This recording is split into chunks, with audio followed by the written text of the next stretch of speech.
Good morning, everybody. Welcome to Solo ReacTalk. This morning I'm going to be reacting to If the Emperor Had a Podcast, Episode 2, The Black Templars, made on Bruva Alfabusa YouTube channel. If you guys want to check out my previous reactions to Episode 0 and 1, remember the playlist card is going to be at the top here. Just click on it and be able to access them. If you want to check out the original video as well as Bruva Alfabusa's YouTube channel, the links are going to be in the description below. Okay, let's start. 3, 2, 1, go.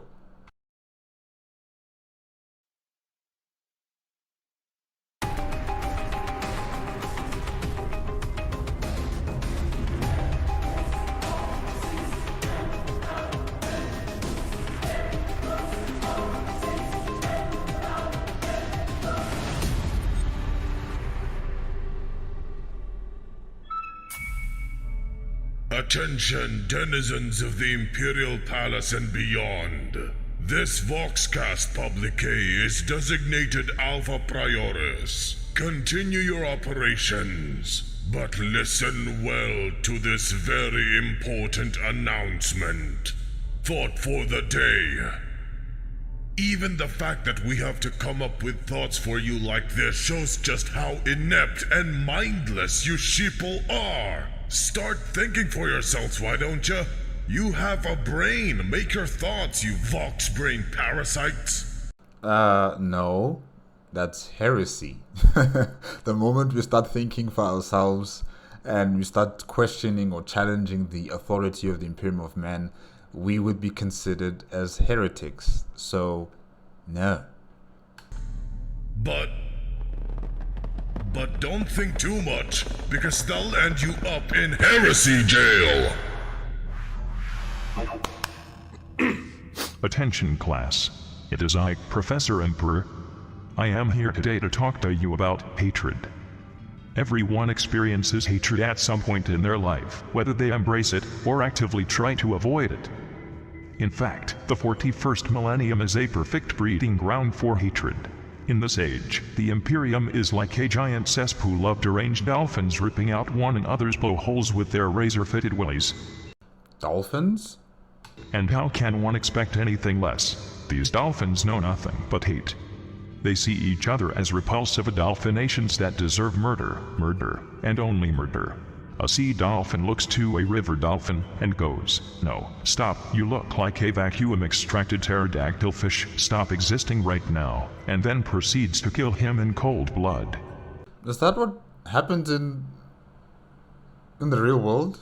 You know, sea dolphins and river dolphins meet up and the sea dolphins kill the river dolphins? I'll have to research up on that. I do know that the existence of river dolphins and sea dolphins, of course, but I've never heard of them having altercations and it ends up in a fight to the death. I don't think I've heard of anything like that. But okay, Emperor. All right, continue. That is the Imperium today, and it is awful, because river dolphins are actually great. Trust me, I am a professor, and this shit is peer-reviewed through 7 hells of CODEX and back. What's a dolphin? Shut up, boy! Everyone knows what a dolphin is. It is a hateful life form. Just... Dolphin, okay. Ay. like you, boy. Just like you! Stop being such a hater! Silence. I advise you halt your mouth and carefully consider the words you use when speaking to this boy, Shield Captain. Defending the hater, are we? Unsurprising. He's not the only hateful little shit you've sired, you fuzzy Dolphin sympathizer! Where did Shotgun come from? Sorry to interject, but honestly, I don't know what a Dolphin is either. Would be nice if our glorious overlord could provide some context for the words he uses now and again. But that's neither here nor there, is it? Who cares? This whole Doblins parable is just another one of our Emperor's glorious segues, really. It shouldn't take you this much time to wrap your brain loads around it. Terrorists, what crawled up your collective bowels and self-terminated? The entire Dublin throne, most likely. You stop that right now, mister! Screw it. What I wanted to get to was the following. To deal with my Imperium's incessant hatred, we first need the definitive poster boys of said hatred examined, because the Imperium has poster boys for everything. Ooh, perfect. I can only guess who these boys on posters might be. Could you hazard a guess, Adorable? Could you? Could you guess who they might be? Could you fathom who they might be? Come on. The Black Templars? Give me a guess. Hazard the most basic, fathomable guess. Give a guess as to whom they could... Was that necessary? I could. I totally could. Totally. So we are talking about the Black Templar Space Marine chapter today, the Imperium of Men's definitive poster boys for hatred and anger. Oh, that's funny. Yeah, that's actually what I was gonna guess. Who called it? I did. You know, the only Black Templars I know of are from the movie Hell's Reach. I don't know if you guys know of that Warhammer 40k movie, Hell's Reach. There was a Black Templar Recruziak, Grimaldus, yes. Recruziak, Grimaldus, the Recruziak of the Black Templars. And he was defending the Hive City, Hell's Reach, with his battle brothers, if I can say that. Yeah, he was a cool guy. I really did like him. I liked his battle brothers as well. So that's as far as I get with the Black Templars. I only know Grimaldus, the Recruziak of the Black Templars, and that's as far as I get. Totally did. Did you call it too, Adorable? I'm sure you did. Get out of this palace, whelp. Man alive, that was a weak segue. Oh, hold on. You dare call our can't believe he's not holy emperor's segue weak? Be quiet! We are only a few minutes in, and I am already feeling a giga headache coming on from this constant squabbling. To get to the point, we have with us the Black Templars Codex, which is one of a kind, with no previous or subsequent versions as far as we know. Here it is. The reason for discussing the Space Marine chapter in particular is because of their distinct resemblance to Ascension slaughter train derailing and taking out all nearby bystanders up to and including poor little Jimmy. Their certifiable insanity would make GOG Evandir stop high pumping his servitor for 1/16th of a nanosecond just so he could tell them to calm their shit down. Their butchery can be likened to an agri world and its efficient marmalizing of its choice crop.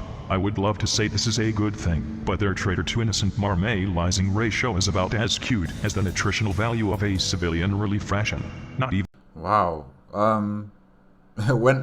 Guys, I'm basing off my knowledge from the movie Hell's Reach, and the Black Templars there were not as how the Emperor is describing the Black Templars to be. You know, these crazed murderers and you know, just angry people. Yeah, I don't remember Grimaldus being insane with madness, with anger, and you know, just killing anything and everything that moves. Yes, he was killing the Xeno threat, which were the orcs, you know, but I never saw him in a way that he would start just attacking anyone and everyone who he would consider as a threat. Yeah, I'm not entirely sure about that. Because really, when I saw Grimaldus and his battle brothers, they were calm, they were collected, you know, they were focused on the mission. They completed that mission to the best of their abilities, and they seemed quite honorable. They didn't seem like bloodthirsty people who would just rampage and just kill anything and everything around them. Yeah, so I'm not entirely sure about the Black Templars that the Emperor's talking about, but the Black Templars I know from Hell's Reach, they were the human defenders, you know. They were the defenders of humanity. And I liked them. And the White Scars would be able to keep up with the ultra-rapid crackdown these Marines conduct on Imperial folks born with heterochromia, or 1 less than the galactic average. Whatever genetic deviation you might have is not to be tolerated at all ever, so watch out. Dorn's angry boys in black are here, and if your navel protrudes just a bit, you are permanently on the marm list, you disgusting freak. Father, please stop. The second-hand embarrassment is too severe. It's also poisoning the well pretty thoroughly from the get-go. So he doesn't like the Black Templars. He sees them as an embarrassment. Okay, interesting. Oh, I am just stating the science facts here. The pure burning hatred they carry for those they perceive as deviants has to be tempered. And how would you go about, fixing them, sir? I happen to have calculated that the best possible course of action is to repay single Black Templar of great importance away from their eternal crusade and throw him in here for an anger management class. No. Oh no, we're doing this again? Like when you invited the last the last priest of Terra? Really, Emperor? You're gonna do this again? Okay. No. That is an awful idea. Actually, it may be the worst idea. No, it is not. I came up with it and peer-reviewed it. Whom did you happen to have on hand to possibly be your peer in discussing this? Your mother. Father. You know that a tube is an untrustworthy source for professional proofreading. Do not speak of your mother like that, you ungrateful garbage brat. Anyway, considering the untrusting nature of the Templars, this could have an adverse effect on the Voxcast session, I would say. We really don't want to repeat the last session, because that was a disaster. I do not think it was that bad. Oh, sure. Only had to bombard a few orbital plates, only like 4 or 5. Collateral damage only rose into the millions, nothing much really. Well, I guess. At least if you were to compare it to the Black Templars' daily slaughter count. Hey, Dornable, fun fact. Did you know they once carried out 14 different sub-crusades throughout Segmentum Solar at the same time? Sub-crusades?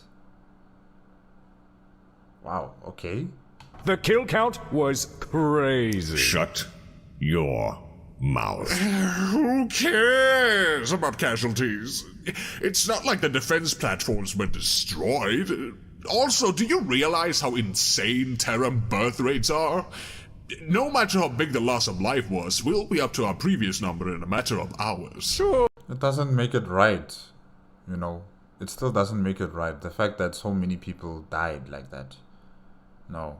Even if we are able to replace all those who have died with new numbers coming from Terra or from whatever planet across the galaxy, it's still not right.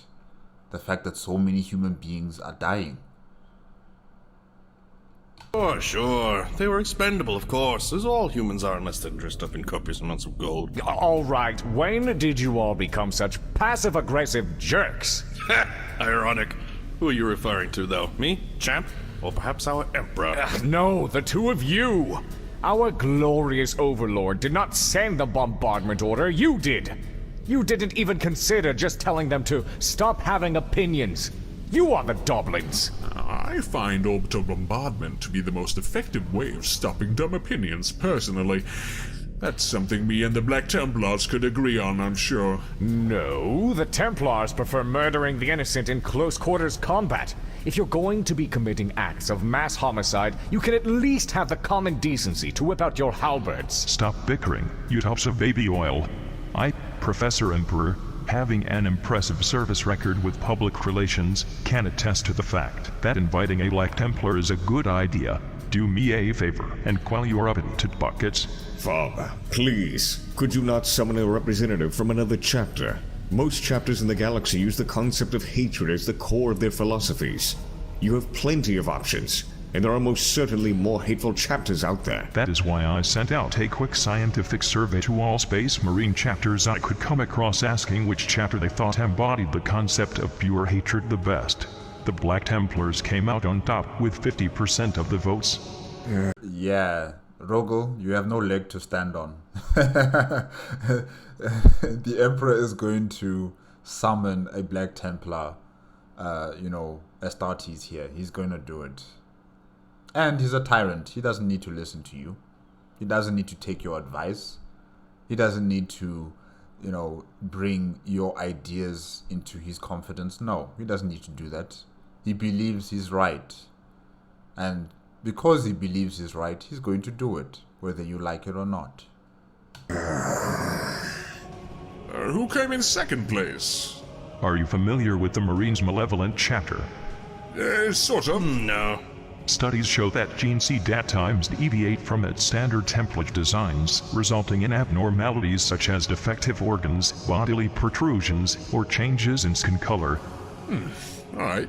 Bodily protrusions. Duly noted. Implanting a marine with the malevolence gene seed results in a serrated, glass-like fiber growing in the murky interiors of the marine's hindquarters, grinding against his insides with his every movement. This unequivocally leaves the marine a bitter, callous individual for the rest of his service, providing him a life of constant booty bother. Citation needed. Quiet. Sounds to me like they're the prime clientele for the analgesics industry. What's an analgesic? Shut it, boy! I find that the chapters who voted in this survey are confusing hatred embodied for hated by everyone. The Marines Malevolent do not hate as much as they are simply hated, mostly for stealing war gear and killing civilians. But if you want to invite a Malevolent here instead, I would be more than happy. It's not happening, Rogel. I'm sorry. We could punch his face in together. It would be wholesome family fun. Looky here, I found the survey! Black Templars on top, followed by the Marines Malevolent, Flesh Terrors, Carcharodon Astra, Minotaurs, Doom Eagles, Red Scorpions, Iron Hands, Angry Marines? Angry Marines? Who named that one? I can see them being a thing, what with the, well, you know. Ever heard of the Bone Knives chapter? Yeah, that's a thing. Bone Knives chapter. Oh gosh. I tried looking further into this anchored marine chapter, but I was constantly redirected to the Black Templars for some reason. Maybe it's a subdivision of the Black Templars, the Angry Marines. Not sure what that is all about. Maybe it's a popular synonym made up by people who didn't know the actual name of the chapter. I have a suggestion. How about we make an episode about silly Space Marine chapter names, instead of covering the Black Templars? It's not happening, Rogel. Along with some malevolent punchings on the side. No. I want to talk about the Rainbow Warriors. Professor Emperor is detecting notable changes in the atmosphere with high levels of spoiled garbage whining coming in from the Dorn coast. Just out of curiosity, could you please inform me as to why you are so insistent on not covering the Black Templars?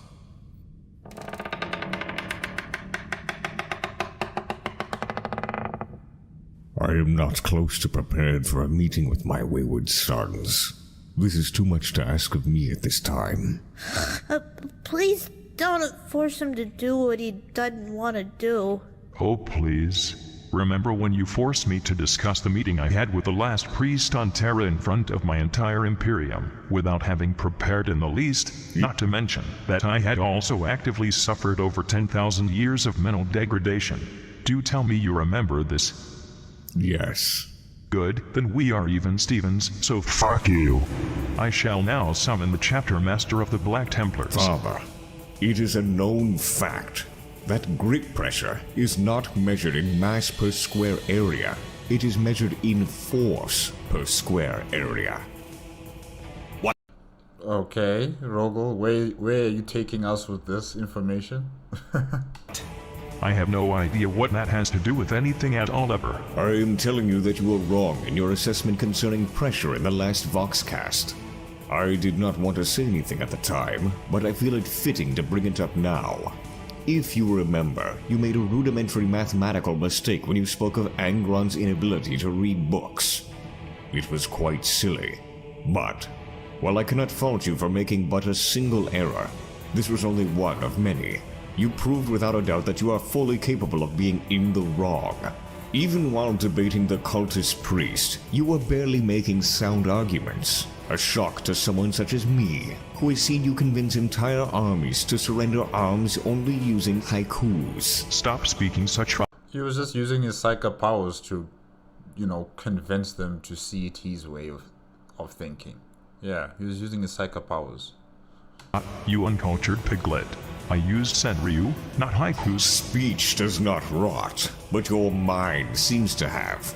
You should carefully consider your next actions, and perhaps Listen to your son for once. Please stop fighting. Like I said, he's a tyrant. He's not going to listen to you, Rogel. Who are you? No, ask yourself that question. Who are you? You are nothing. You are a tool. He won't listen to you. Sorry, son. Chances are you were in the right. But that does not mean I am now in the wrong. What? Things change. You simply do not see the bigger picture, as of yet. What? How does any of what you just said excuse your inadequate fervor in debating the religious? Or your apparent lack of knowledge about a basic engineering principle? It doesn't matter. He's a tyrant. Whatever he says goes. If he's gonna tell you that the sky is red, then the sky is red. If he's going to tell you that 1 + 1 = 4, it's 1 + 1 = 4. And there's nothing you can do about it. You were in the wrong, Father. None of what you said excuses that. And neither would it excuse you summoning yet another fanatic into these halls. There is nothing to excuse, for it has been decided I was not wrong in the first place. Oh, goodness gracious. You seem to forget exactly what I am capable of. Your cold hatred for all things just outside your narrow perception blinds you from seeing the massive wrongdoings slapping you in the face. You may not notice them, but they are always there, consecutively slapping against your fuzzy chins like flabby pork fillets.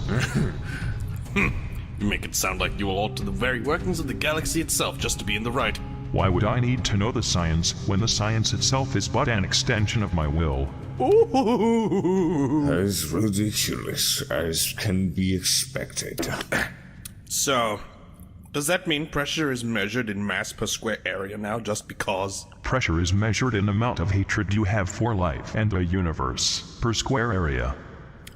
Of course. Hatred is abstract and cannot be measured by traditional means. Actually, you know what? Never mind. Did you notice the wrongdoings, Rogel? No. Sure you didn't. Now, Professor Emperor is curious to see how the Black Templars measure up. Fine. I will be putting on my helmet now. Bye. For science. Welcome,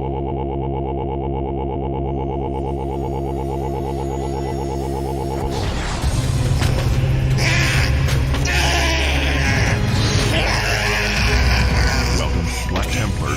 Do not be frightened.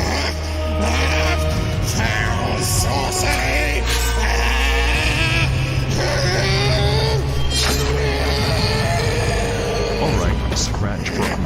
You are just stop Did you guys summon the Hulk? What is this? being mad, please. Who is speaking? What vile monotone simulacrum of the glorious human voice is this? I should be the one asking that. Holy shit, you sound like you have gargled rockcrete and lost to cash for the better part of a moment.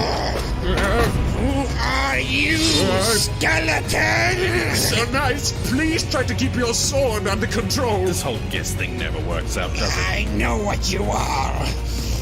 You are a bunch of fucking witches, magical whores. I, Helbrecht, High Marshal of the Black Templars. Hold on. Let me write down your name here. Oh, Helbrecht, right? Okay. High Marshal of the Black Templars. You are not what I expected, really. You know, after watching Hell's Reach and the Black Templars there in that movie, Hell's Reach, you are just not what I would expect from a Black Templar, really. You just come in here, start shouting and screaming and, you know, being all angry. Black Templars. Okay, wow. You're not what I expected. Shall be your undoing. You will die. No pity, no remorse, no fear. I love that. I remember Recrusiac Grimaldus saying the same thing when he was fighting against the orcs. I think it was the last stand battle against the orcs in Hell's Reach, and he said something similar. to that. It's like, no pity, no remorse, no fear. And then he crushed an orc's throat. Yeah, and then threw the body away. Ah, it was amazing. That was so cool. Ah. Dare deliver death threats to the man emperor of mankind? You will pay for this treachery, you snooty, snoddling offspring! Fuck you, eggplant scum! Calm down.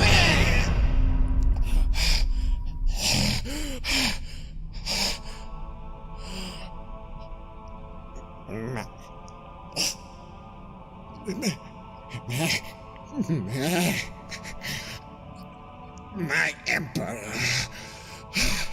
You are Helbrecht, High Marshal of the Black Templars. Yes, I am, my lord. Helbrecht, that is I.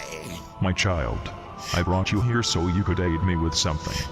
Are you interested? Anything, my lord. I will do anything. Good. First of all, you need to devour a fruit basket's worth of throat lozenges, cause you just straight up sound like a goblin. Yes, I will eat all the tablets in the galaxy for you. All of them. None will be spared. Damn, that's rough to listen to. My eardrums are leaking! Secondly, I need you to answer me some questions concerning your Black Templars. Oh, of course. I will answer all questions. I am honored beyond belief to have been chosen to answer the God Emperor's own questions concerning our eternal crusade. All right, please be quiet. By Zoas, balls, what is this noise? These tones are making my thighs dry.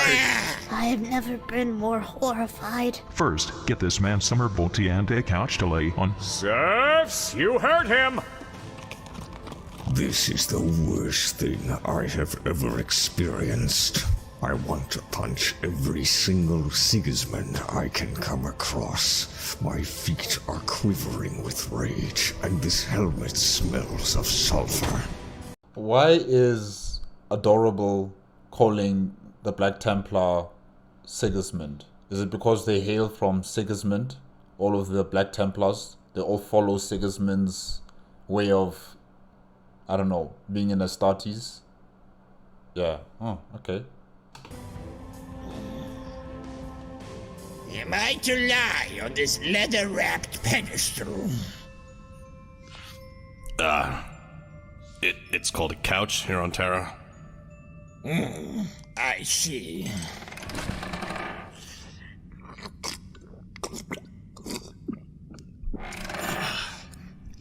It is not fashioned from stone. Why? But because it's a couch. It's supposed to be comfortable. Stone is a stronger material. You should consider making your next couch out of stone. Wow. Are you at the very least comfortable? No. How dare he? Okay, it is a good thing I do not care. Good, my emperor. If you didn't care, you wouldn't have asked that question, Emperor. But anyways, we continue. See, for the weak-willed is strength. None shall feel comfort until your will is done. Please stop shouting. I am not shouting. I am but exercising the might of my vocal cords, Emperor. Listen here. I am to talk to you about the concept of hatred. Did you know that your Black Templars are the top-ranking embodiments of pure hatred amongst all loyal Space Marines? Of course! I am honored, Emperor! We exemplify your burning hatred for the alien, the mutant, and the heretic, and we kill them in your name all the time! Hatred is a gift granted to us by you, as pure and holy as every other aspect of your divine being. Refrain from projecting your disturbing Templar fantasies onto me, please. And also your spittle, if you can help it. Yeah, you're being super creepy and weird. We are talking about you now, Helbrecht. Having said that, do you ever consider if your hatred might have you end up making some regrettable decisions? I see now. This is a test of my purity. The fuck it is? I can assure you, my Emperor, I regret nothing! No, my porcelain! Boy, are you okay? I think I got cup shards in my eye. Damn it. Oh, come on. Stop whinging and wear a helmet, sir. That was a perfectly constructed cup for beverages, Sigismund. No! Do not listen to that eggplant small person. Your face is your shield. Hate your wound, and it will cease to exist. Hate your wound and it will cease to exist? What madness is this? No, the boy needs medical attention. Rogel, can you do something? Maybe you know some medical... Yeah, maybe you have some medical expertise to help the boy. I don't know, because clearly the custodians are not going to help him. The Emperor is not going to help him. Definitely, the High Marshal is not going to help the boy. So I'm depending on you, Rogel. Wow. I can't see. Alright, shit. Heldrecht, listen. This is an intervention. Oh, yes. I am quite adept at interventions. I am ready to intervene in the lives of all aliens, mutants, and heretics, and marmalize their disgusting innards. Oh, that's fun. Oh boy. Okay. Let us go through the functions of this stupid chapter of yours. Ready the Codex. It is prepared. Good. Start off with the basics of Dorn's angry boys, and just why their pressure measures as high as the Hive City spire they regularly crush. I'm hating this shard, but my eye's still not working. You are not hating enough? Codex, Black Templars. Attention! I am your lector on the basics of the Black Templars. Boy, Yes? what are the Black Templars? Space Marines? Your answer Space Marine chapter, yes. is only half correct, much like your eyesight. Chapter? Is it chapter? Yes, this is correct. They are a Space Marine chapter, but they function in drastically different ways from the likes of the Ultramarines or the White Scars. Do you remember the White Scars? Yes. They use bikes and hit the enemy when they don't think they will be attacked. Their chapter theme is about savaging the enemy tribes and bringing all humans together as one. They also have mustaches. An acceptable answer. A bit on the shallow end, but good enough. What about the Ultramarines? They are the children of Reburte Gilliman, and they have their capital planet, if I can say that, Macragge. They control a number of star systems, which is unique and special from, other chapters of Astartes. So yeah, they're very powerful, very efficient, diligent, and they are one of the best managerial Astartes out there. Yeah, they're cool.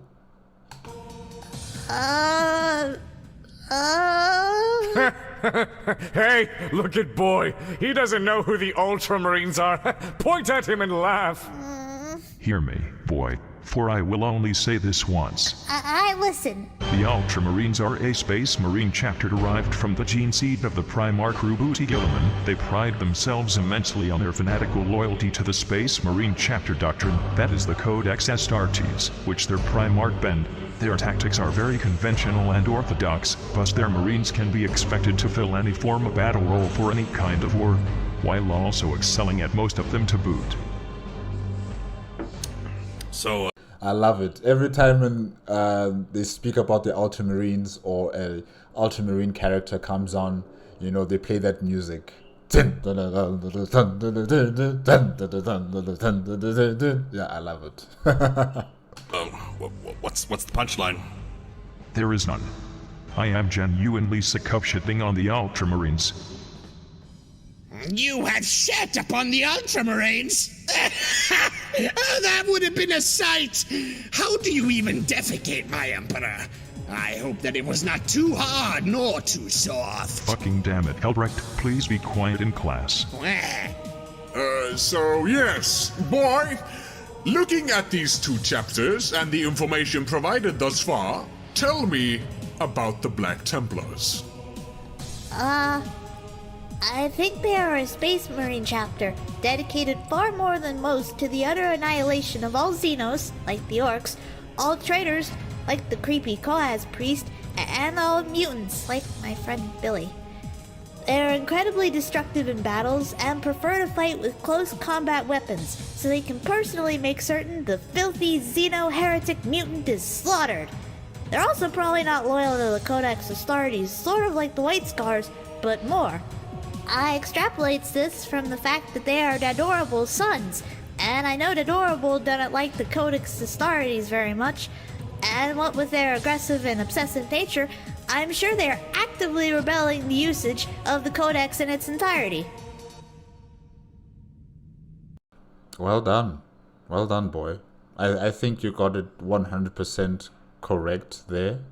I think, especially in terms of like them liking close quarter combat, and they fight against the Xeno races and mutants and heretics, and yeah, I think everything you said there was correct. I don't know, I'm not entirely sure. I'm just assuming, but you sounded very convincing. Yeah. Did anyone murder and replace Boy just now? I don't know. I couldn't hear a word of that garbled mouth salad. Stop making consecutive noises, boy! Shh, you be quiet now. This boy did something an actual cognitive life form would do for once. So, let us give him credit where credit is due. My tendons are responding with delightful tugs. Yes, you are correct, boy. Yay. Good job, boy. I am proud. Hey, I can learn things too. Remember the Space Wolves? Did you learn how to read in the interim between the last Voxcast and this one? No, my Emperor, I did not. He does not know how to read. Everyone point at him and laugh. No. Can you tell me more about your friend, Billy? Specifically that bit about him being a mutant? Alright, let me use this as a SEGUE before it gets weird. No mutants are allowed to tread us holy ground! None! Fuck! This is exactly what I wanted to talk about. While I can appreciate your hatred for the Xenos and the traitors, your hatred for river dolphins is a bit too much. River what? First, however, tell me how River dolphins are mutants, okay. What is your understanding of the mutant? There is no understanding the mutant. The non-standard human phenotypes are filth born defected from your perfect design. Spiritual corruption taking the form of malformed fucking deviants. Here's the thing though. They are still human. I am not sure I understand. Like, what do they call them? The navigators. The navigators are mutants. They're psychers. The astropaths, the astro telepaths, they are psychers. They are mutants. You need them for communication across the Imperium. You need the navigators for traveling into the warp. They are mutants. They are still human beings. They don't need to be killed. The Rattlings, I'm not entirely sure what are their advantages or capabilities. I know that they're very small people, but they do also contribute to the Imperium of Man. And I think they're called the Ogren. Those physically huge human beings. They're not really on the bright side. They don't really have the type of intelligence like other human beings, but they are still capable physical human beings that contribute to the Imperial Guard. And there are other mutant human beings out there that also have their own advantages that can contribute to the Imperium of Man. So they're not all enemies, they're not all people that need to be destroyed simply because they are mutants. So I am agreeing with the Emperor here, with what he's saying. Wholeheartedly, 100%, I agree with him. Not all mutants need to be destroyed simply because they are mutants. If that is the case, then you guys must also die. The Space Marines, the Astartes, because you guys are also mutants. You are being changed at the molecular level so that you can become these superhumans. Your DNA is also being changed. You're a mutant yourself. You're a mutant. So this notion of just killing them simply because they're mutants, it's just wrong. It's fallacy right there. Are you sanctioning all mutants in this galaxy, my Emperor?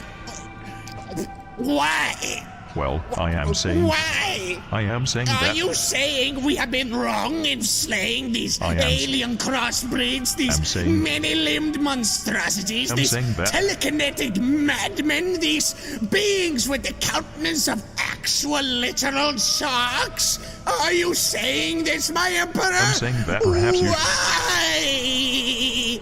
Perhaps you should give them a chance to be checked for sentience, intent, and loyalties before making the call about murdering them or not. And in the case of psychers, you could always call on the black ships to pick them up, you dumb idiot. That is exactly what they are there for. Or you can just leave the psychers be. You don't have to take them on the black ships, because we know what happens to psychers once they're taken on those black ships. Either they're taken straight to Terra to be sacrificed for the Astronomicon, or they're going to be used for other, nefarious reasons, like, powering a very powerful Titan, which I will not name because I don't want the official Assassinorum to come and kill me in my bedroom. I don't want that target on my head, but there is a specific Titan that uses psychers to power it up. I'm not going to name it. You know it. If you don't, it's good that you don't. Stay away from that information. But why? Why not just murder them? That is both easier and safer. Looking through the lens of Imperial legislation, so would it be safer to dissolve the Black Templars in their entirety? And by entirety, I mean in your whole, unregulated, unsupervised entirety. But why?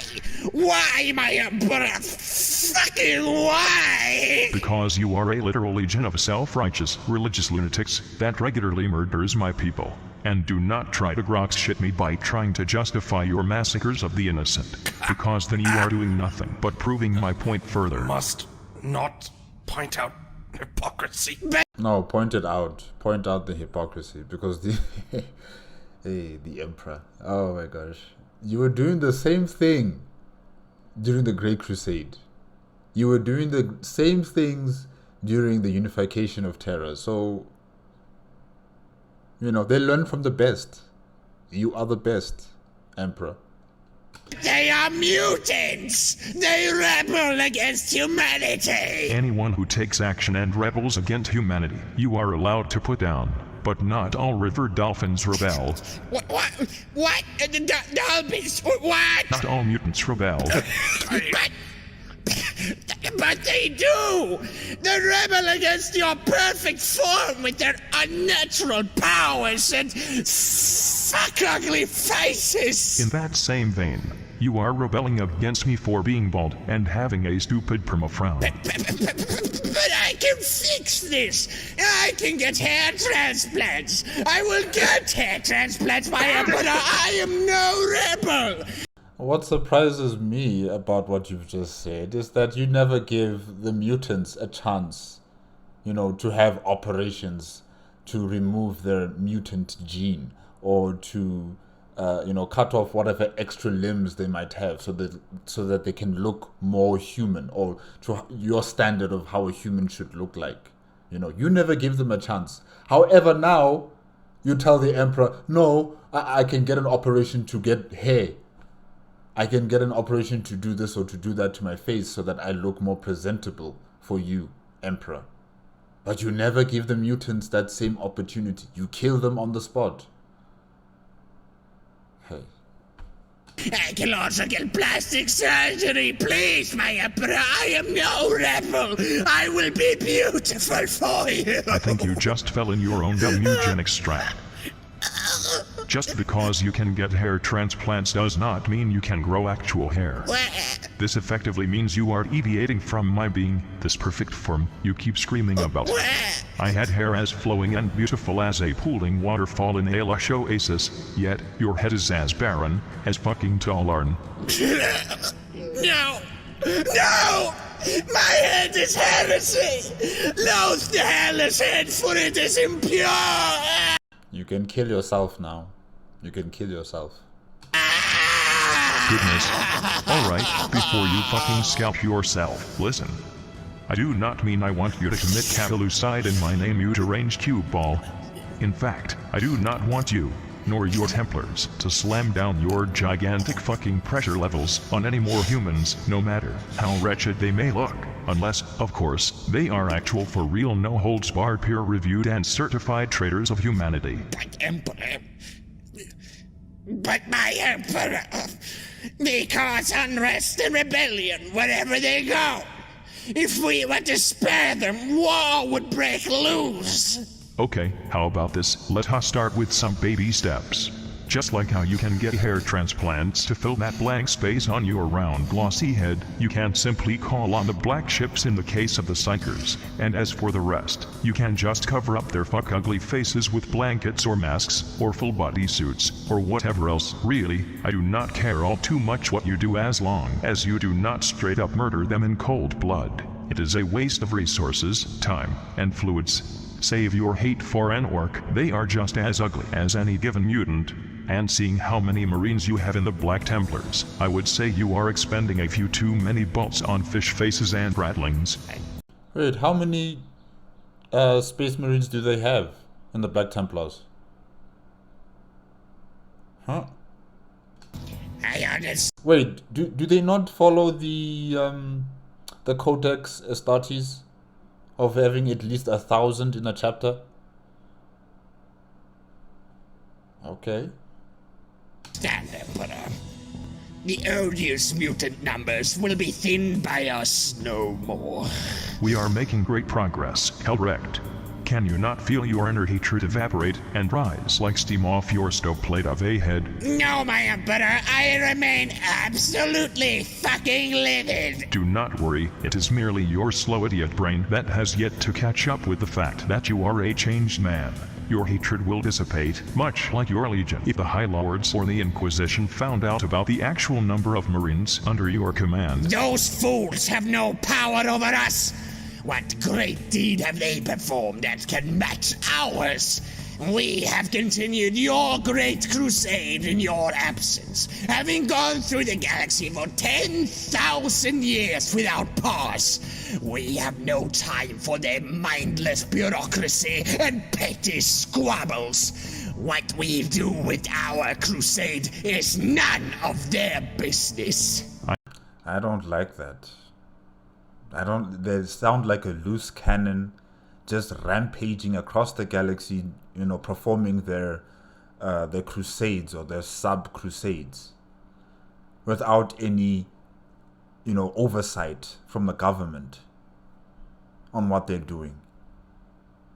And what about the tech priests, or should I say the Mechanicus of Mars? Like how do they allow themselves to support this chapter in their crusade across the galaxy? Because they're investing their military equipment and technology in supporting the Black Templars as the Black Templars continue to rampage across the galaxy, without any oversight from the High Lords of Terra or from any other organization that is meant to oversee the Astartes chapters.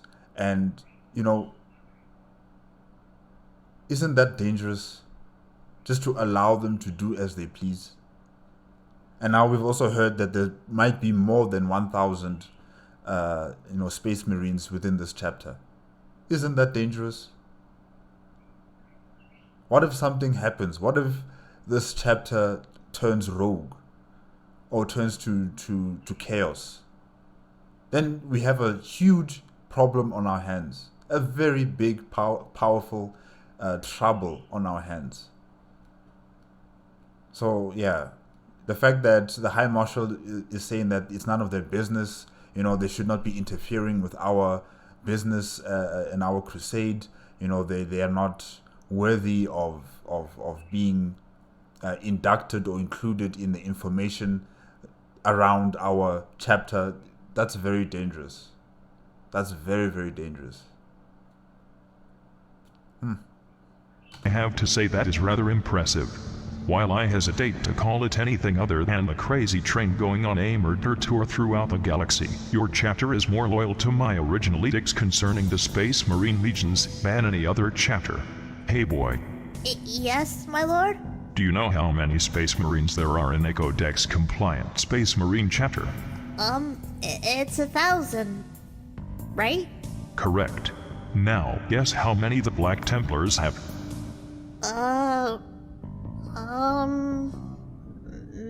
Maybe 3,000? That's 3 entire chapters in one. That's a lot. Interesting.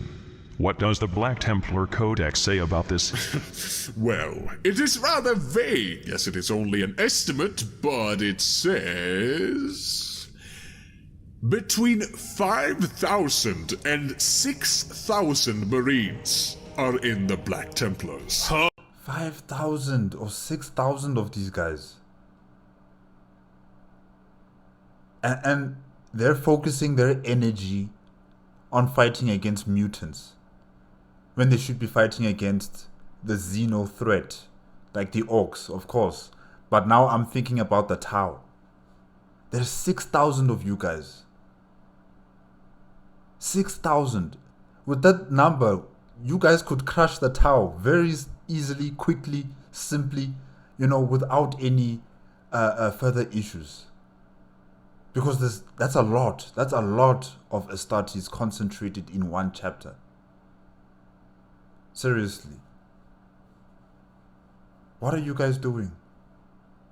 Why are you wasting all of this energy and resources and everything just making your crusades and killing mutants? You guys should be focusing on the Tau.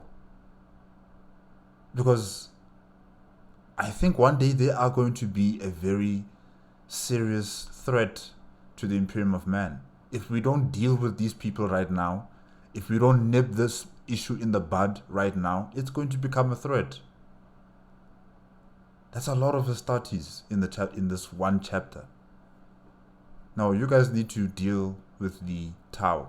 You need to concentrate all of your forces and just head over to Tau space and finally end this Xeno rebellion in the far corner of our galaxy, instead of dealing with mutants. That's a sign of weakness right there, I think. You guys are weak. You're targeting the weak when you should be targeting the strong, like the orcs and the Tau. Holy Mundus plane! Stop that dead joke! Damn, that's practically an entire legion. Wow, legume. Oh no. Does that mean it's legume soup day? Furthermore, it also says that the only one who knows the true number of Marines and the Black Templars is the High Marshal himself. Time to spill those Templar beans. So it is legume soup day? Silence. Relax. Your crusade is not ending. Oh. Good, that's good. In that case, yes, we are 6,551 strong. Goodness. Smashing. Wow, numbers. numbers. I quite enjoy your numbers. As I said, it is the closest we can get to an actual legion in this day and age. Your chapter is living proof that the strict laws against legion building are entirely unnecessary. Oh, yes! Yes! If a single chapter is capable of bringing over 6,000 Marines into its fold, while also remaining loyal for over 10 millennia, I do not see why other chapters could not do the same. There's no assurity that the other chapters are going to be loyal like the Black Templars. You know, there have been other chapters out there that have turned rogue, that have turned to chaos, and now they're fighting against the Imperium of Man. So now imagine all these other chapters also recruiting more than 5,000, 6,000, 10,000 Astartes under their banner, and then they turn to chaos. It'll be devastating for the Imperium of Man. We'll be returning back to the days of the Horus Heresy, and that is one of the reasons why I still kind of support Rebute Gilliman's Codex Astartes. You know, limiting the power of the Astartes, limiting the power of the Imperial Navy, because it's these institutions that have brought the Imperium of Man to its knees. It's not just the Primarchs. It's the Primarchs Astartes, the Primarchs naval fleets that have also just utterly destroyed, the dream of the Emperor for humanity. And that's why, at least if there's 1,000 Astartes in a chapter and they have turned to chaos or they've gone rogue, you can just get 2 other chapters that are 1,000 each to quell this rebellion, to destroy this rebellion, because that Astartes that have rebelled against the Imperium of Man will be outnumbered 2-1. It's far more controllable, far more manageable than having an entire chapter that is 6,000, 7,000 strong, and now you have to bring in almost half the galaxy just to put down this chaos-fueled Astartes chapter. So I don't 100% agree that all chapters across the galaxy need to start recruiting almost, more than 2,000, 3,000, 4,000, 5,000 Astartes under their banner, because it's dangerous. These people are susceptible to corruption. They are susceptible to chaos like any other, human being out there. Yes, it might be a bit more difficult, but it's possible. And we can't take that chance. Yeah, that's what I think. That's why I still say the Codex is still, practical in this type of situation. Until more Primarchs come back, or until the Emperor returns to his fullness, for now, I think limiting the power of the Astartes is the best way to make sure that we don't have another civil war on our hands. And, that one might be the final nail in the coffin for the Imperium of Man. We don't need to have something like that. Yeah. In fact, every single chapter in existence should strive to reach the same heights. Renounce that shitty legislation and start building legions again, I say. Sir, perhaps this should be discussed in finer detail with the High Lords before being properly legislated. No!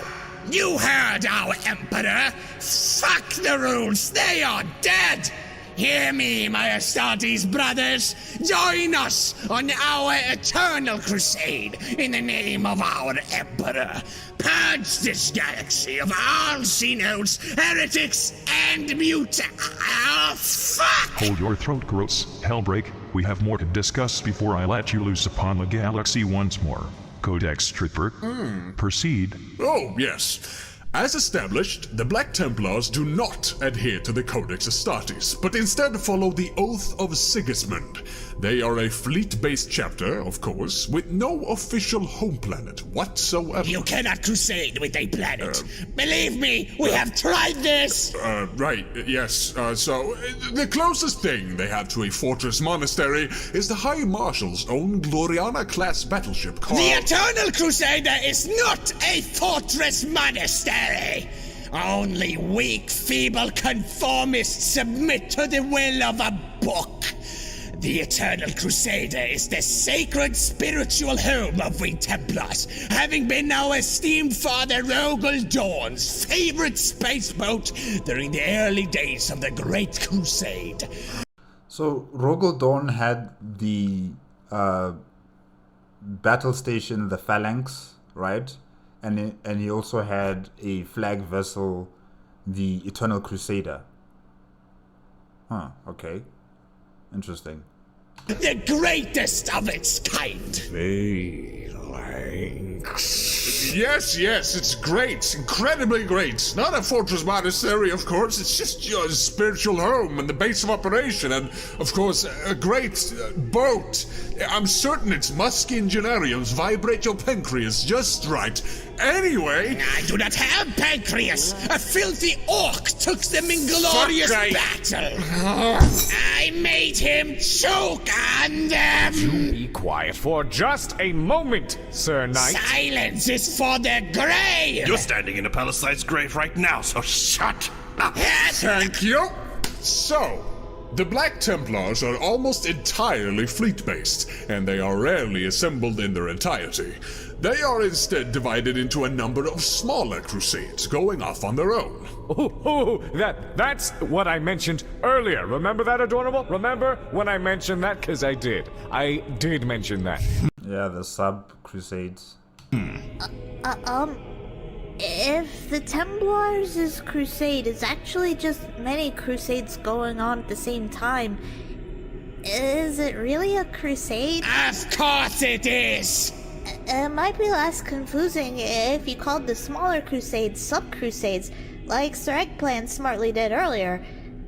I mean, sorry, of course, just a suggestion. Were you just referring to me? So our holy crusades are beneath the title of crusade to you? Is that what you are saying, small person? I will teach you to respect our fucking terminology, you subsized, subhuman piece of shit! Whoa, hey now. Shut your mouth, Sigismund. I'm tired of your constant, overly aggressive whining. You will learn to take criticism, or I will personally assign you to an anger management class in the Eye of Terror. Am I making myself clear? Crystal. Did you just call me Sigismund? I highly recommend you take the Sentry Bear's advice. The furious fire burning in your loins are like frail embers compared to the cold abyss of rage you are about to drop into. I do not understand a word of what you just said, my emperor, but I shall abide by you. Right, so... the Black Templars only have a few crusades ongoing at any given time. The size of these crusades vary entirely based on necessity, depending on wherever they are intended to operate. Just imagine if the Black Templars decided to deploy their entire legion in a single operation. The conflict would be over before a single guardsman regiment has the time to go die. And that's why I'm saying they need to focus their energy on the Tau. Concentrate all of that 6,551, Astartes on the Tau. I can assure you, you guys will defeat them, you'll crush them, finally, and we can close this book on the Tau once and for all. You have the numbers. What are you doing? What are you doing? Now you're pushing it. Is optimism anathema to you? Yes. So, the crusades are most often fairly simple in their final goals. Find planet, reconquer planet, kill all hostiles. When a world has been conquered by the Black Templars, they usually set up chapter keeps, which serves as potent reminder that the Emperor is always watching, in the form of giant, angry bolter monks playing Lincoln Loyalist songs at full blast all day, every day. Well, Lincoln Loyalist. Tasteful. The primary purpose of these fortresses, other than to act as trashy Space Marine nightclubs, is to find new recruits from the planet's populations, as well as acting as staging posts for future crusades. I am certain their recruitment requirements is for the potential recruit to approach the building and... Hold on. Sorry. Who mans these chapter keeps?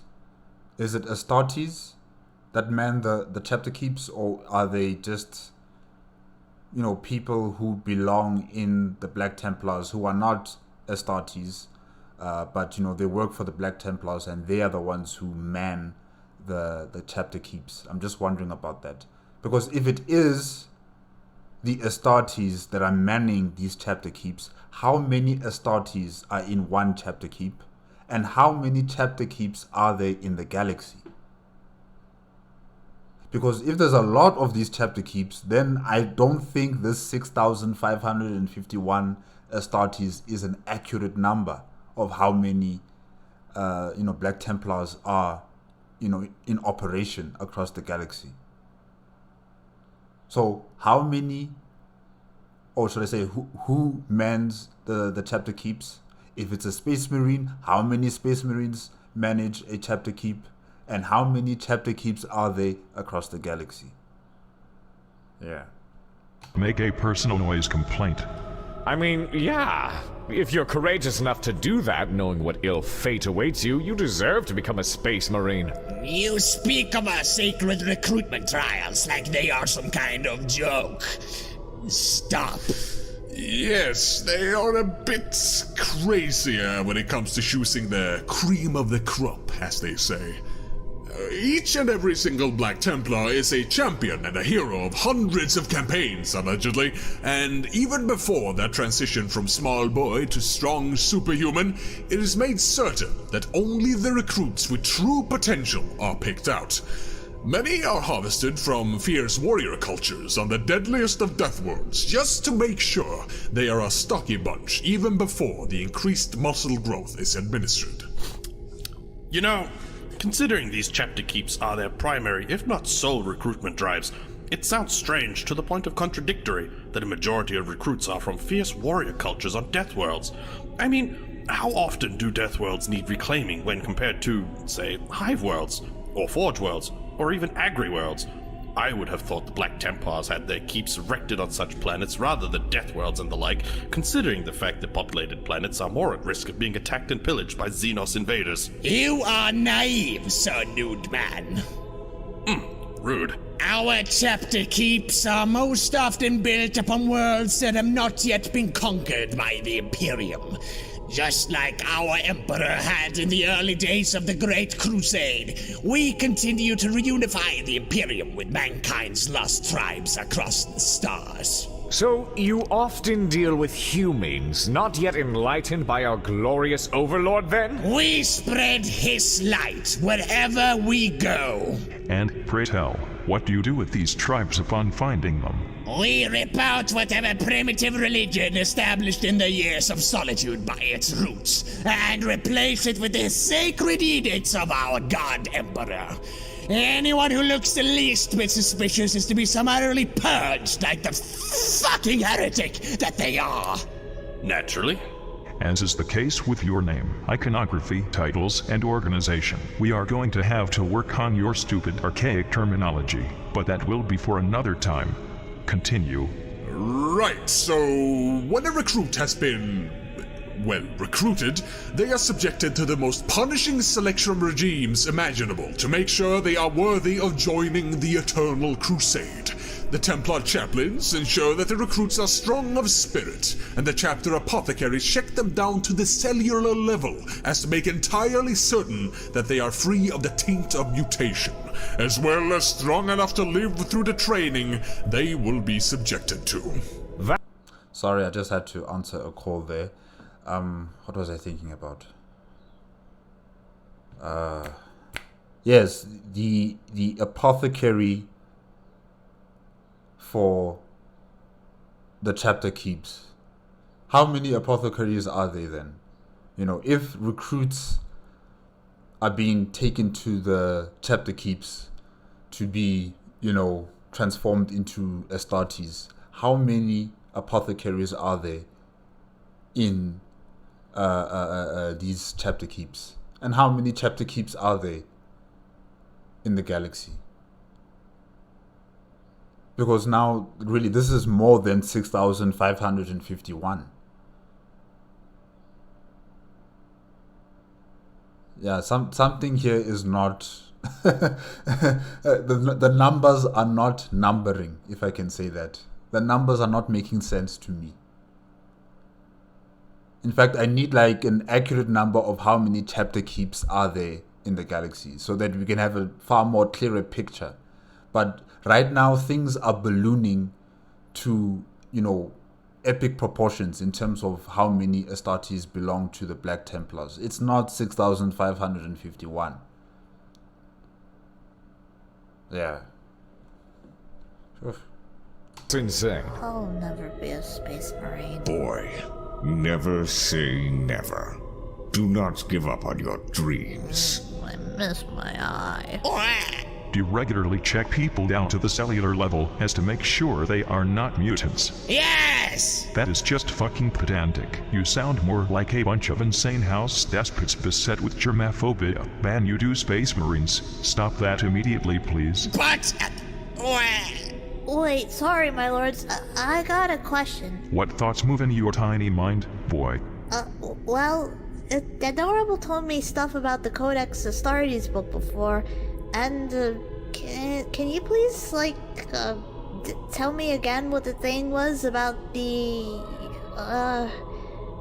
companies? There are 10 companies in a Codex compliant chapter. Yes, and each of them have a captain and a chaplain and then a pachikar? Apothecary.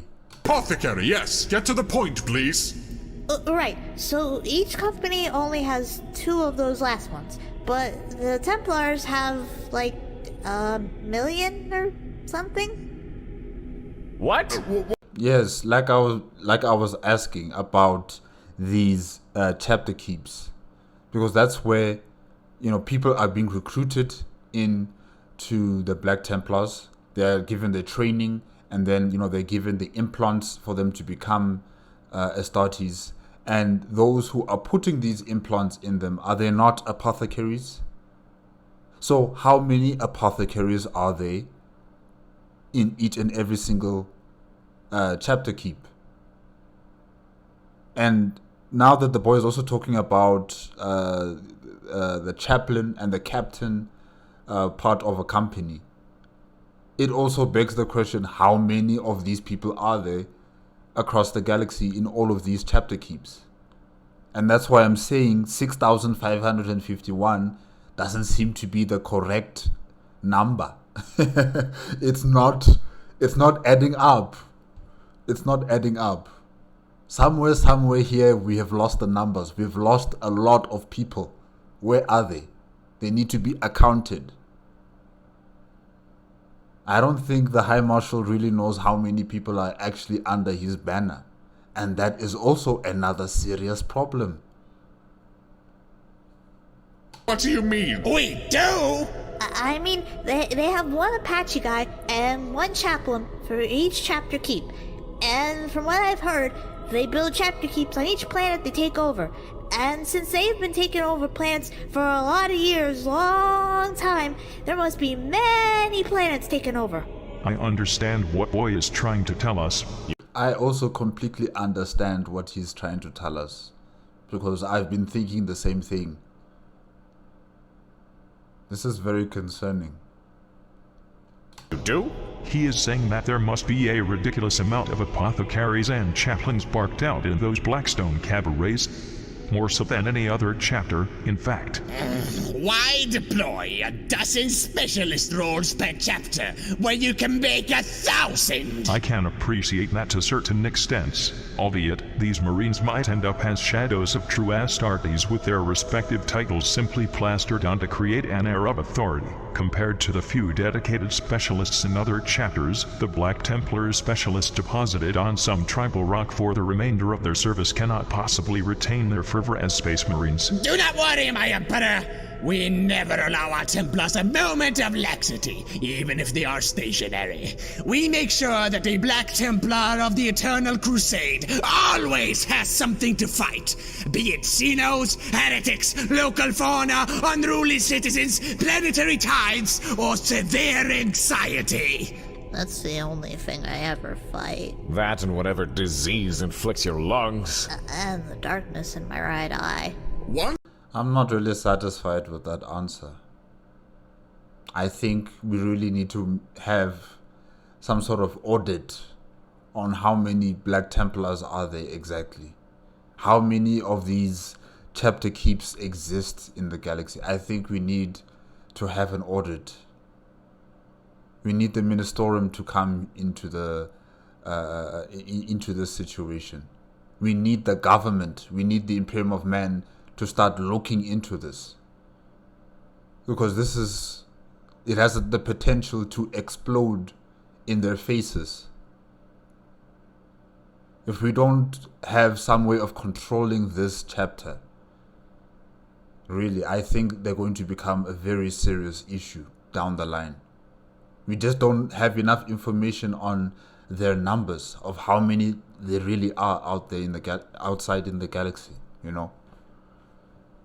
Anyways. This recruit has begun his training. He becomes a so-called neophyte. This, of course, means he has to sever all links to his previous life and begin a life dedicated to the Eternal Crusade. The neophyte then proceeds to train in the Chapter Keep and, once deemed ready, is transported to one of the Black Templar Crusades. And where do they go from there? Do they have something similar to a scout company? As codex-less as they are, even the Space Wolves have neophyte divisions in the form of blood claws. I cannot see the Black Templars doing something worse than stuffing their neophytes into power armor and having them act as assault troops. And neophytes are the initiates, right? They're the people who've been inducted into the chapter, and they're being trained.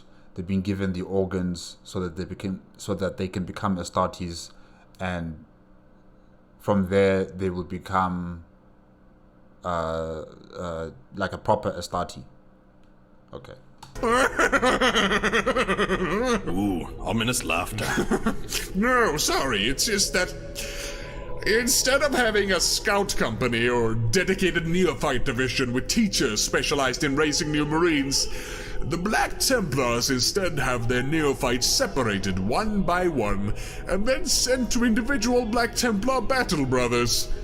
These brothers are called initiates, and they are to teach the young neophytes the ways of war and the sacred rituals of their chapter. What?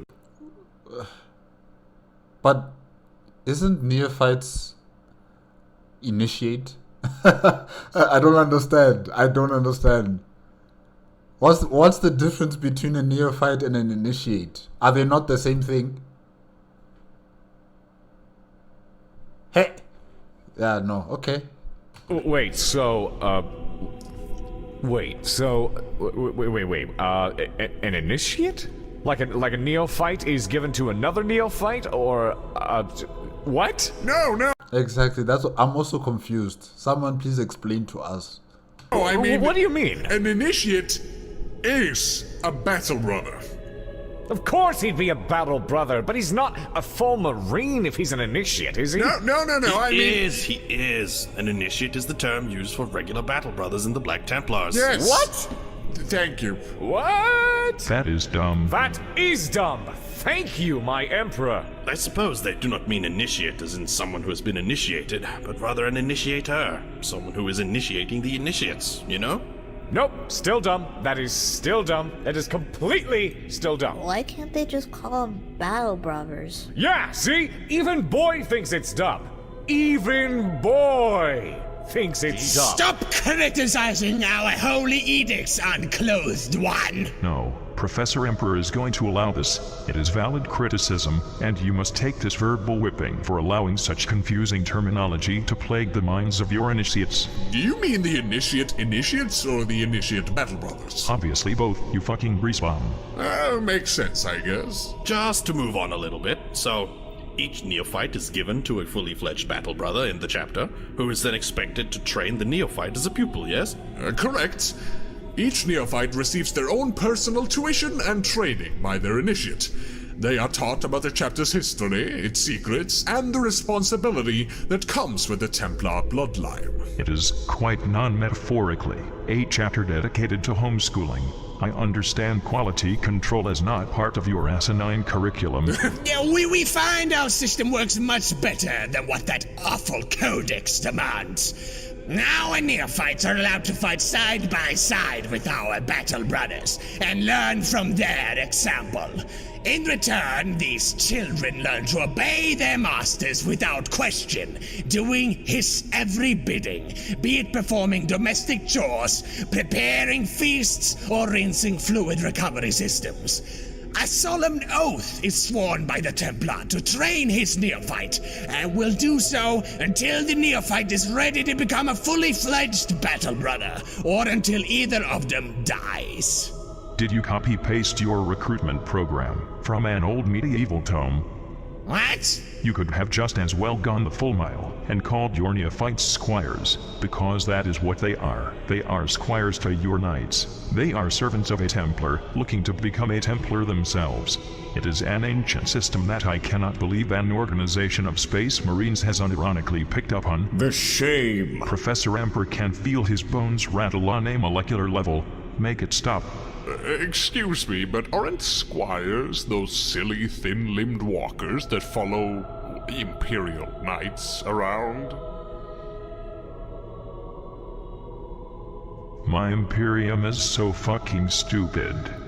To go on further, over a period of years serving their initiate, the neophyte receives all necessary genetic implants.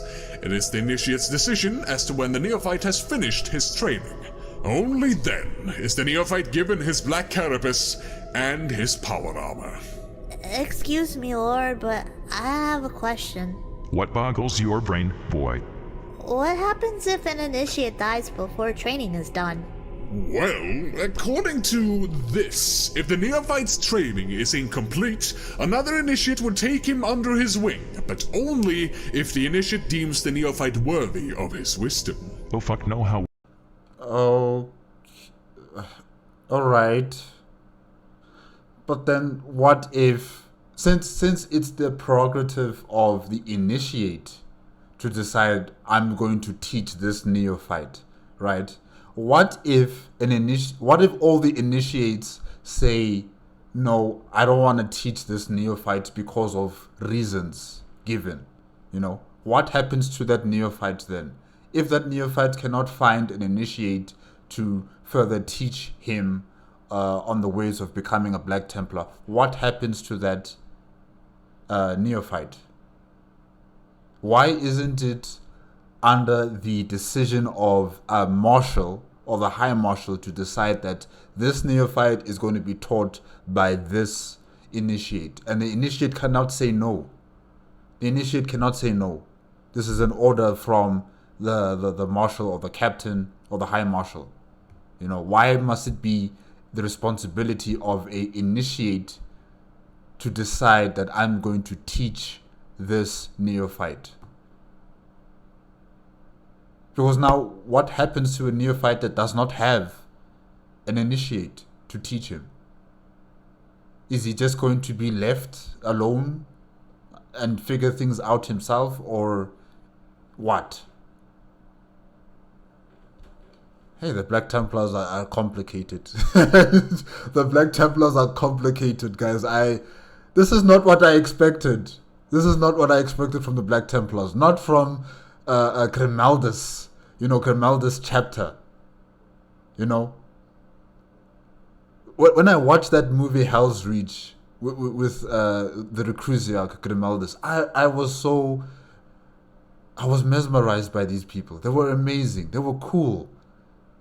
And now that we're going into the crux or into the workings of his chapter, I am really disappointed. I don't know what this is. It's a mess. It's a mess.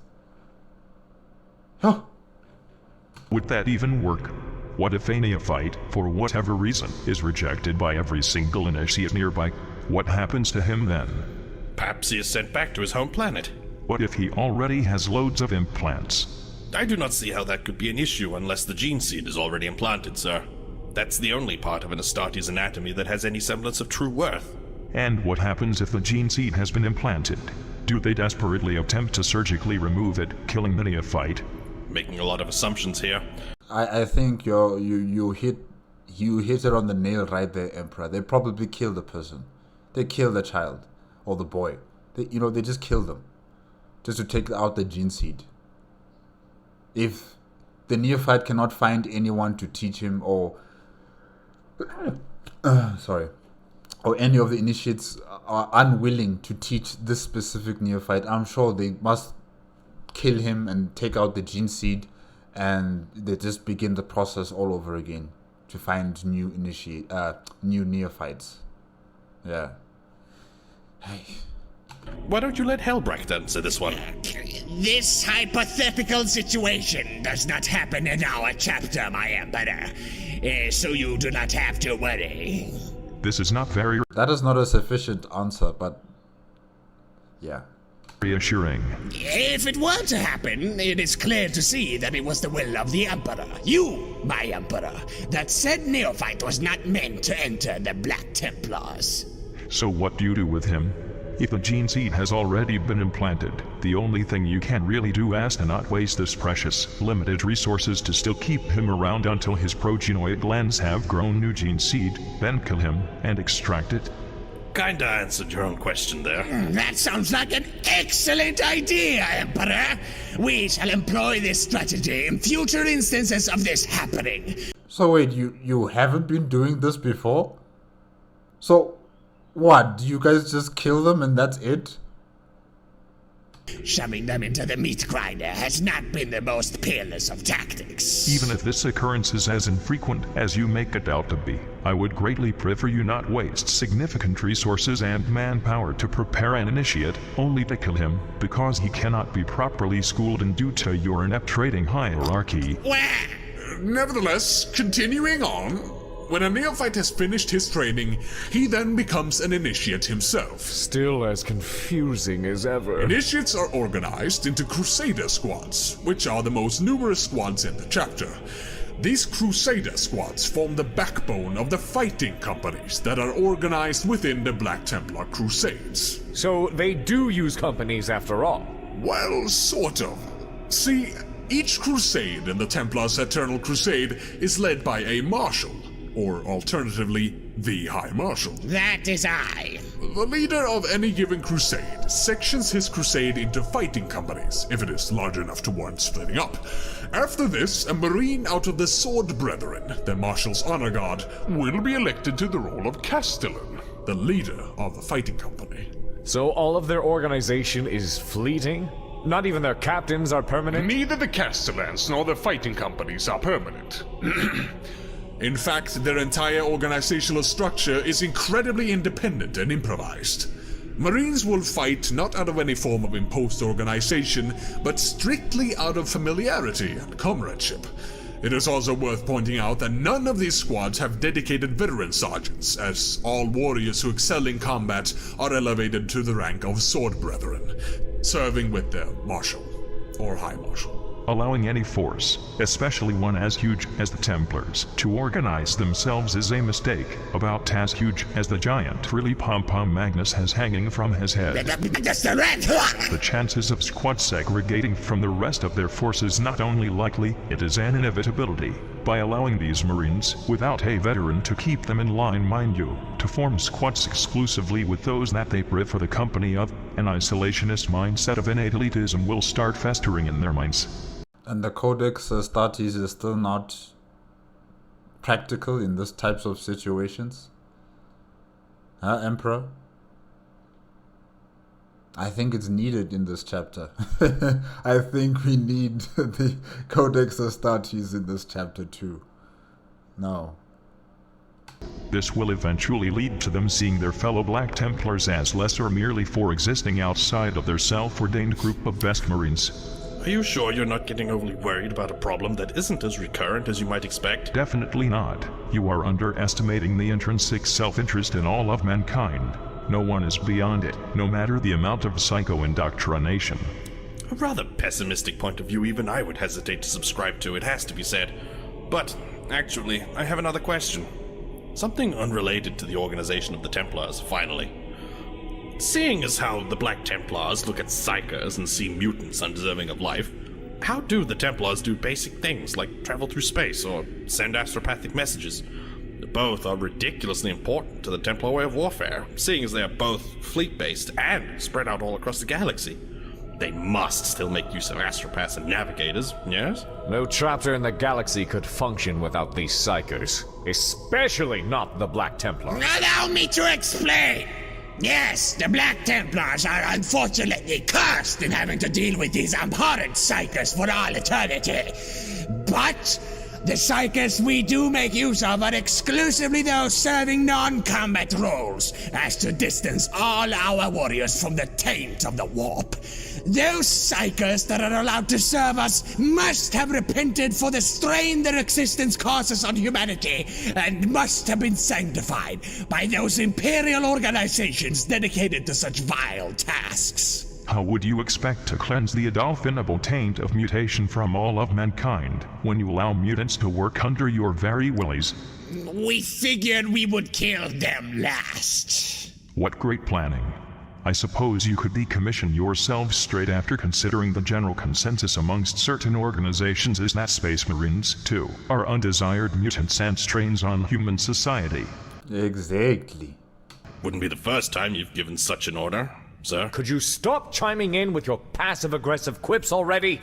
No, I think not. It is getting a bit frustrating. No, I share that sentiment. I just feel this constant urge to point out all the hypocrisy I can find, and I just cannot stop doing it. Don't stop. Don't stop. Don't ever stop. Yeah, but why, though? I'm just honest with myself, and with you. I don't know, after 10,000 years, I guess I've just kind of lost it. And there's something that is sort of making my blood pressure go haywire right now, especially with our Emperor's measurement techniques in mind. See, I just cannot help but compare this little discussion to a certain council that our glorious overlord decided to have a while back. Nikea. The Council of Nikea was in a different time, and different actions were required to safeguard mankind. The trial of Magnus the Red was a reactionary fuckfest where ignorant, self-deceiving sectarians were allowed to spew their sheltered judgments over a legion and a Primarch closer to you than any other. And you, of course, both allowed it and legislated in favor of it. And now, few years later, you are criticizing the exact thing that you and your more ignorant sons did back in the day. Hypocrisy, hypocrisy, hypocrisy. You are correct. Oh, am I? The children who stood against Magnus and his psychers that day were exactly the kind of dumbass isolationists that are ruining the Imperium to this day. Magnus was absolutely correct in his claim that being fearful of the unknown is the mark of the ignorant. However, my edict was not unjustified, and allowing Magnus to go free would have led to my other sons doubting my judgment. Just imagine if Horus had Lehman, Rogel and Corvus on his side in addition to his original roster. Getting the Black Templars to stop murdering psychers is a far cry from the decision I made during the council. So, while you are correct, you are of course also incorrect, so please secure your stupid cone-headed face, you ghastly, naked co-ass apologist. Only as long as you start plugging up those cadaverous orifices all over your corpse, because you are leaking several bathtubs worth of liquid hypocrisy every day, and it is getting all the harder to clean up when I'm constantly reminded of the giant asshole it dribbled out of. That is it! How dare you insult our Emperor in such a manner! You are supposed to be a custodian guard! I am the conservator of an angry corpse, that's what I am! And I am apparently a fucking babysitter to a bunch of spoiled, unclothed man children who have not left home for 10 damn millennia. Guess we are all suffering in here. Absolutely fantastic. You know, looking back at this conversation, I don't feel mutants should be killed as much as normal humans should be. It's the normals who are the ignorant ones. It's the normals who define what's decent and what's not. It's the normals who constantly demand better living standards while abhorring the perma-hobo mutants. It's the normals who insist on wearing clothes all the damn time. The normals are disgusting. We should bomb them! Holy shit, no! Stop! Please do not kill my family. Shut up, boy! I'm trying to stop him from killing your dumb family, and you're interrupting Stop me! bullying the boy. Crap, what the fuck is going He on? deserves it. He a hater. He a buster. Upon the normal I'm sure Alfabusa. Glorious Overlord will promote the senseless slaughter of the innocent. Let's do it. Why not? Let's prove a Your point. insanity threshold is bordering on coatic skeletus. Stop criticizing my clothing. Main, kill, burn! Main, kill, burn! Main, kill, burn! Shut up, I only wear the most fashionable buckets. Not allow. Main, kill, burn! Main, kill, burn! Main, kill, burn! Main, kill, burn! Main, kill, burn! Main, kill, burn! Main, kill, burn! Main, kill, burn! Main, kill, burn! Silence!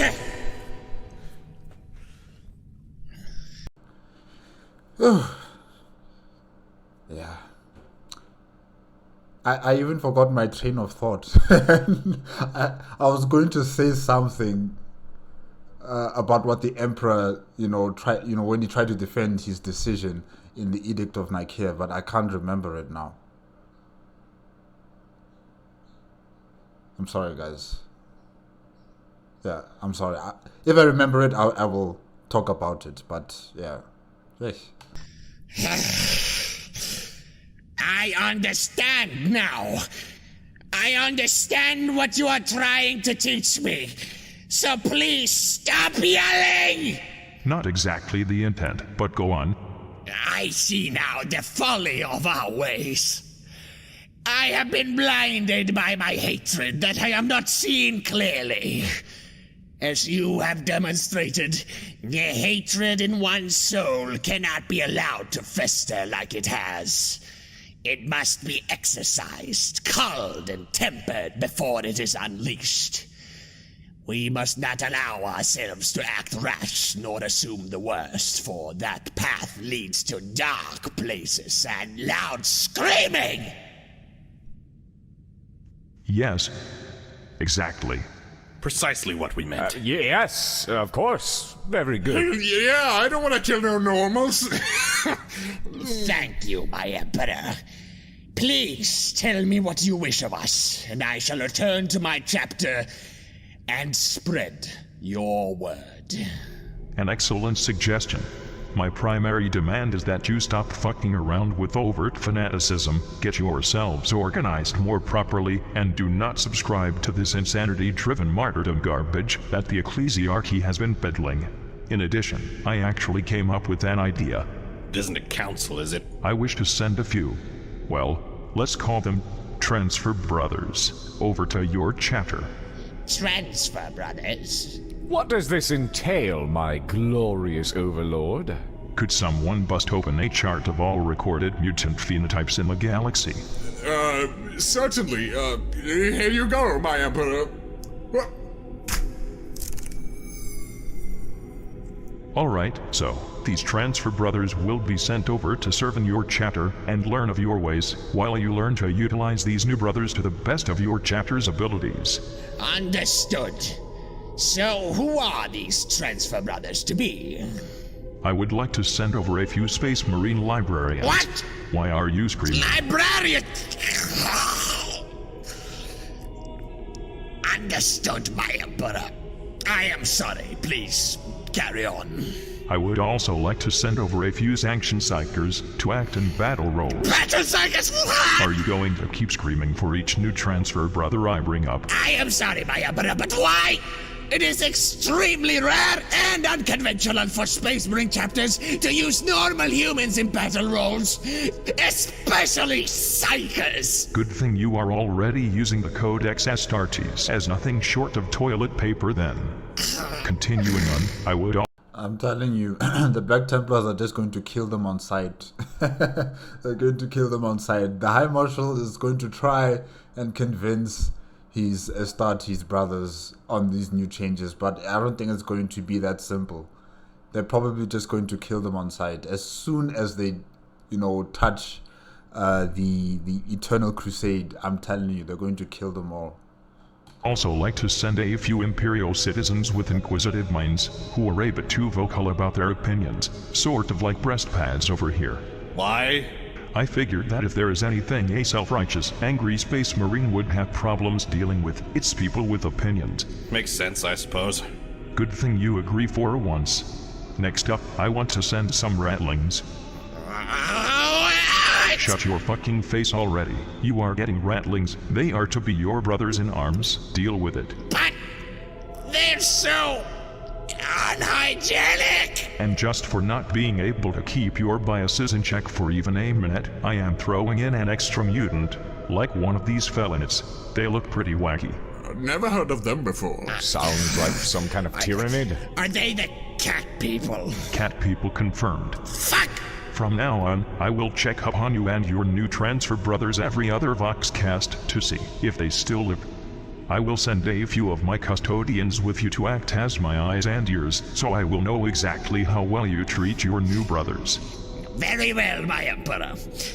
I am sure they will all die, but I shall try to have them not die. That is about as reassured as I can get.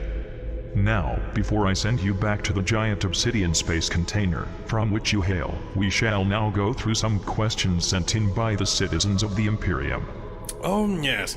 Only the citizens of the Imperium, of course. No heretics or Xenos involved. Of course! I shall aid you in the answering of these questions, my Emperor. You need but to lead me to them, and I shall cut them down with my words! Right, so... First question in today's mailbag is from a being named Darth Revan, the first one, unique one. Dear fellow Emperor, I used to be an Emperor too, in the galaxy far, far away. But how I come to be here and thou camest to be on this throne matter not. I was wondering, since your people are showing weakness and admiration, why not abuse of it? During your time when you had still meaty bits, you have proven countless times to be superior, not perfect, sometime way too patient and unsubtle in diplomatic relations. But the gap between them, what they can achieve in their lifetime and what you would achieve in your lifetime, make you more than just an emperor. It make you a god or demigod. In adoration and veneration is only natural. If you fear for your very own existence, rely on the Primarchs. Sure, the project was in the end completely flawed, but Primarch lived way longer than us regular human could, and while beings such as Malkador and the Revenkist have proven that regular humans without any augmentation can sometimes surpass you, our life are too short. Passing down our teaching would require our entire lifetime. I used to believe I wasn't important, that my message was, but when my double advanced in the Republic lines, I realized how flawed my apprentices was. Wait, what was the question again? Maybe they'll get back to it towards the end. I just forgot the question, sorry. When I woke up millennia after my plan failed, I realized that not only I had been forgotten, that my legend stopped meaning anything, that my double charged to carry my plan until he loose control of the armies failed, because he was betrayed sooner than expected. But I have only brought ruin to the galaxy I tried to save. My era was past. I had nothing to do in my original galaxy anymore. And you, dear God Emperor of mankind, what have you done for your galaxy? What are the good deed that will remain? Survive the millennias? What are the scares you will left on the galaxy? The pain you will bring? P.S. I used to be a great strategical and tactical genius. I heard that your previous man of pure mind and strategy died in the hand of a certain Failbadon the Harmless. Hurry, I am not a citizen of your empire. I will always answer to myself and may need, before the one of other, I have always considered my survival to outweigh the collective interest, and I might offer my services to some more interested species. I only serve a cause or myself. That is the end of the message. Guys, I forgot the question, or I didn't hear the question. I think Darth Raven is asking about the Emperor's legacy. What is he going to leave behind? His legacy is the Imperium of Man. You know, as warped as it is, as lost as it may be, it is his legacy. I think that was the question, right? What's the Emperor's legacy?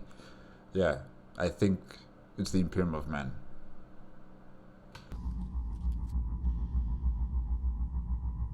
my answer is yes. Thank you for your question, Darth Revan. The first one, the unique one. Next question, please. Very good. So the next question is from Watch Captain Emil Varnell.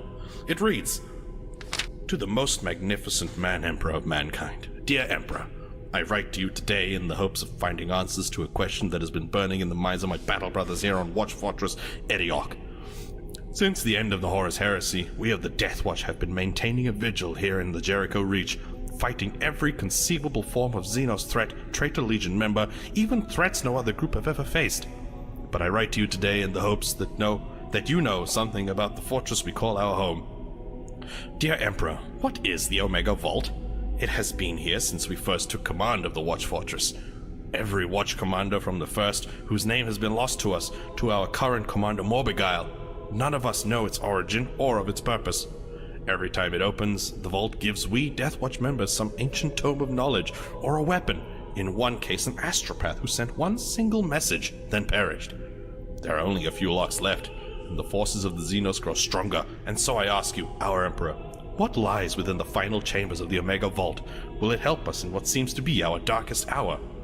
Watch Captain Emil Varnell, Sword Brother of the Black Templars and Commander of the Iron Vindicators Squad." I think the Omega Vault is some sort of countdown to a galactic apocalypse, and who's ever opening the doors for you guys to collect whatever inside of the vaults, is preparing you guys for that eventuality. Yeah, I don't know. What, Captain Emil? I remember you slightly. Stop asking questions above your pay grade! What does pay mean? It means get money, get paid. Get money, get paid. Are these just made-up words? I think they are. Oh, yes, you are not paid. Stop asking questions, Watch Captain! To answer the question, I actually have no idea what this vault contains. Maybe I knew at some point, but my brain is fucked. But you have no doubt piqued my curiosity. Hey, disgusting dinosaur tech priest on the floor. I am on the floor. What are you doing on the floor? Death is returned! How about you go and look into those vaults and find out what is up? You can report to me later about your findings. But I am but a tech priest. I am promoting you to the rank of Inquisitor. That should provide you with everything you need. Now stop leaking oil all over my cables and get the fuck out of here. Do I have an inquisitorial beating quota? Shield Captain, help him out. Oh, of course. Ah, this is a throw. Bye-bye, guys! I understand. Good. Next question.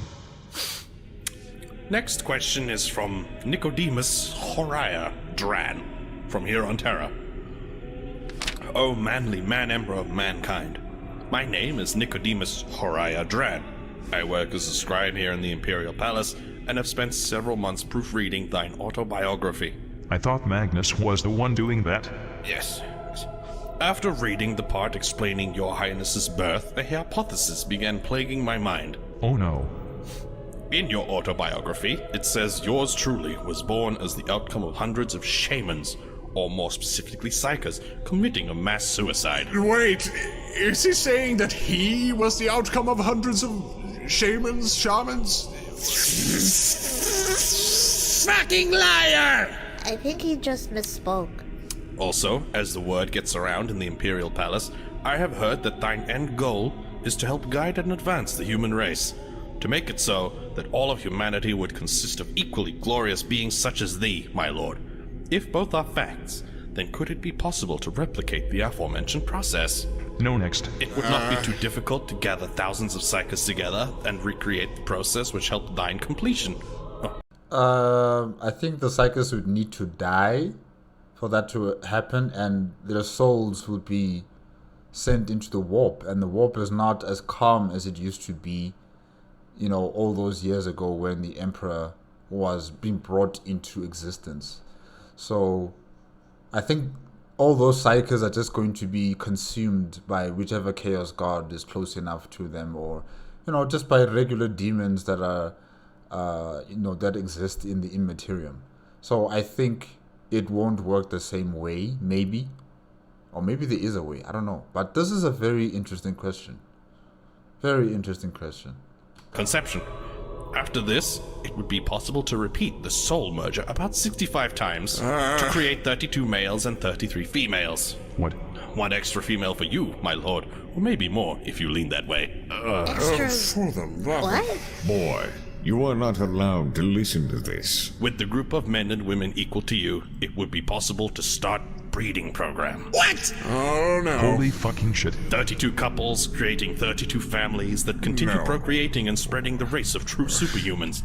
Eventually, these super evolved humans could start to get together with regular humans after their number has increased This enough. is why the normals need to Willing die. to start the process I see this as a possibility. I actually do. I really do. in thy name, Nicodemus Horiah Dran of Terra. Get out of my fucking palace right now. Move on. Move on. Okay, next question. This is from Darth Charles 95. This is his actual name. I have a question for the man Emperor. Where do I send it? I am so fucking confused. The Administratum truly is amazing at this whole working thing. Life finds a way. Is this a relative of Darth Revan? The first one, the unique one? Screw it. You can see the address in the description. If you take a look at any given monitor, it should be on there as well. If you're just listening to this, you're unfortunately out of luck. Thank you. Next. This next question is from someone who, for some reason, is named That Guy GW. He asks, Hey Emps, how much exercise ya getting? Fuck you and your functioning legs. I will rip them off. Man, Emperor, you sure do get a lot of trash mail. Not usually this much. Where the fuck is the spam filter? If you would allow us to murder... No, you are not the spam filter. Spam is the only food my family affords. Next question is from one Fatima Kanasani, an inquisitor from the Order Hereticus. 2. His Most Infallible Majesty, the Emperor of Mankind. My lord, in the sincere hope that this missive finds no fault in your eyes, I wish to address your recent response to a self-described itinerant psyker by the name of Akalon Quilan. By the misfortune of recent events, aforementioned wretch had lost his way in more than one sense. Anticipating your statement that the Inquisition was not to be disbanded, some of us had continued our work to protect the Imperium from all foes, internal as well as external, without killing any non-treasonous babies, of course. Akalon Quilan, having developed a conscience, a serious and aggravated offense in this, our entrusted line of work, needless to say, went absent without leave and simply neglected to report back for duty. Having worked with the ingrate for years, I am naturally severely disappointed that he has chosen to inconvenience your most magnificent self with his weedy mewlings. I therefore respectfully request, seeing as the insufferable black god refuses to listen to simple reason, that your most gracious self instruct the unwholesome scapegrace to report back to work immediately. He has been overdue at the Tricorn for months, and I only gave the lackadaisical knave the afternoon off. Considering that he at least holds your most incomparable self in the infallible esteem, my lord, as do we all, I believe he would listen to an admonishment if coming from the Golden Throne itself. I shall, naturally, see to it that he is suitably chastened upon his return. I believe withholding his custard ration for a month shall suffice. I will undoubtedly reduce him to a sobbing mass of tearful and self-reproach, and once he recovers, he will be able to resume his normal duties as a member of the Inquisition. By my hand, your faithful and unremitting servant, Fatima Kanasani, Inquisitor, Ordo Hereticus. Formerly Almones Francesca of the Order of Crimson Oath. Neat.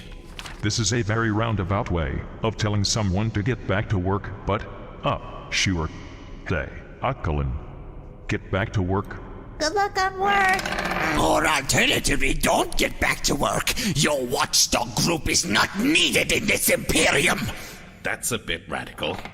Not as radical as the fucking Inquisition trying to tell us what to do. By the way, out of curiosity, this Inquisitor claimed to formerly have been a member of the Order of the Crimson Oath, yes? This is correct. That was the neat bit. Can a Sister of Battle become an Inquisitor just like that? I do not think someone could just become an Inquisitor just like that, but I do think anyone who is vouched for by an Inquisitor could become an Inquisitor no matter their previous occupation. Could I become an Inquisitor? I don't think it would apply to the Custodes. You know, your responsibility is the sworn, protection of the Emperor. So I don't know if you guys would be eligible to become Inquisitors. Yeah, I don't think you guys have that luxury. Because your duty is purely to protect the Emperor. So, no. Not with you guys. I cannot see an Inquisitor vouching for you. That's rude. Remember when our glorious overlord turned that creepy tech priest into an Inquisitor like 10 minutes ago? Ooh, this is true! My Emperor, could you grace my grundle with the burning brand of the Inquisitorial rosette? Fuck off, you flayed gorilla. You only want access to cyclonic torpedoes so you can fulfill your fantasies and genocide the normals. Don't kink shame me, please! Next damn questions, please. This question is from one, Lord Hori of the Nihilak dynasty. Is this a fucking Necron sending a message? Dear Witch Corpse Emperor and Company, I have been informed by Overlord Trazen that on this day you will be hosting High Marshal Helbrecht, who I have heard has quite a history with that prick Imhotep. Please inform him that me and my fellow lords and cryptex are very pleased by his crusades against Imhotep, and he should do more of them. Currently, I have bet 500 Eldar Soulstones on the High Marshal in the next fight. Please do not disappoint me, as the sound they make when you pop them is most satisfying. What? P.S. Our Overlord is a fan of Lord Adorable and his jokes, and asks if by any chance he has any about Necrons. All of the galaxy will bow before his magnificence, Lord Hori of the Nihilak dynasty. I was under the impression that the Necrons were mindless automatons. Is this some sort of prank? Your Captain General informed me, like several years ago, or something, that the Necrons are apparently not entirely brain dead. Just a majority of them, so just like you lot. I am so confused! Xeno scum wants me to crusade more? I agree, but at the same time, I cannot agree with alien scum. I'll be a heretic. Are you suffering a breakdown? I am crusading inwardly. Definitely suffering a breakdown. The Xenos have stolen my breath. Vile aliens, give it back to me. Help him, please. You need to calm down. Sigismund! What? Helbrecht! What? Listen to my voice. Lie down on your leathery pedestal. Lie down. We want to help you, Helbrecht. Trust me, I am a professor in all of the fields. What fields? The battlefields upon which your inner conflict is fought. Now lay down, please. Take deep breaths, slow and deliberate. Use each of your lungs in slow, successive intervals. Slower, deeper, easier. Very good. Your breathing is fine, son. Your lungs were designed for this very task. Let your breaths focus your mind. See as the air in your lungs blow away the fog clouding your mind. You will see clearly once not more. Need to unsheath your and this sword. feeling you are There is not, experiencing but will calm in all pass. realms surrounding Do you. not worry. Yes, I am whole. I have purpose. I am a son of Dorn. I am a space marine. Right. Very good. I feel that is enough questions for today. Just as well. Next up was to be a second message sent in by Darth Revan, the first one, the unique one. Fuck's sake. Thank you, my Emperor. And thank you, big friendly Centurion. You know, I'm quite surprised. I would expect the High Marshal, as an Astartes that is sired from Dorn, you would sense that this is your Primarch. You would sense the presence of your Primarch in front of you. I thought, that is something that Astartes have, that they can sense that they're surrounded or they're in front of their Primarch. They can sense that, this particular individual may not be my Primarch, but it is a Primarch from a different legion, but I can sense that he is right there in front of me. I thought they had that sort of sense of their Primarchs, but it doesn't seem to be working with the High Marshal here. He doesn't recognize his Primarch. He doesn't feel some sort of energy, flowing through him to say that, this person is special. This person is close to me. Yeah. I would inquire about your name, but I assume it is not yet time. Yes. You are welcome, son. I was not aware Astartes could suffer panic attacks. A big brother Hellbreak must fight his feels as much as everyone. No amount of magic muscle juice will change how you feel on your insides. Yes, not every superhuman can be as perfect as you, Boulder Breasts. I shall take this on as a compliment, and my breast is quite huge. It's bigger than my whole body. So, Helbrecht, you can expect to receive your new badge of Battle Brothers soon. In the meantime, make sure you spread what you have learned to your fellow Templars, so you can get your shit together before the cargo of Transfer Brothers arrive. Why would we need to gather our shit together? Do you... He took it literally. Oh my gosh. You wish us to collect it in mounds so that we may throw it at the mutants, much like how you cast yours at the Alfabusa. I will accept this honor. My science research into this very specific subject mentions extremely high mortality rates if you were to throw your shit around. What I meant to say, my miniature goal, is that you need to properly reorganize as well as prepare yourselves to only hate Xenos and heretics. Understood? I understand, Emperor. Very good. This anger management class is now concluded. I shall send you back to your totally not fortress monastery. Remember what you have learned, and please do something about that gravel road you call I Voice. do not know what a gravel road is, but I shall spar it into submission, Emperor. Thank you. Sure, whatever, bye. And that marks the end of our Voxcast, I suppose. Affirmative. My science graphs are informing me that I need to sleep for 3 decades to fully recover from that screamfest. Sir, I'm sorry for acting so brash. I could not help it. Do not worry, son. It is but human nature that even one such as I can relate to. That is understandable. All right, citizens of the Imperium, Professor Emperor feels this case can be closed for now. If you take away anything from this, please let it be that you should never be controlled by your hatred, that you should never judge someone by their countenance, and that you should never isolate yourself and avoid cynical elitism, unless your targets are Xenos, or heretics, or people who do not eat the taco on Fridays. Stop right there with your bad opinions, father. AIGHD, but... Tuesday! Okay. Alright guys, that is it with If the Emperor Had a Podcast, episode 2, The Black Templars, made on the Bruva Alfabusa YouTube channel.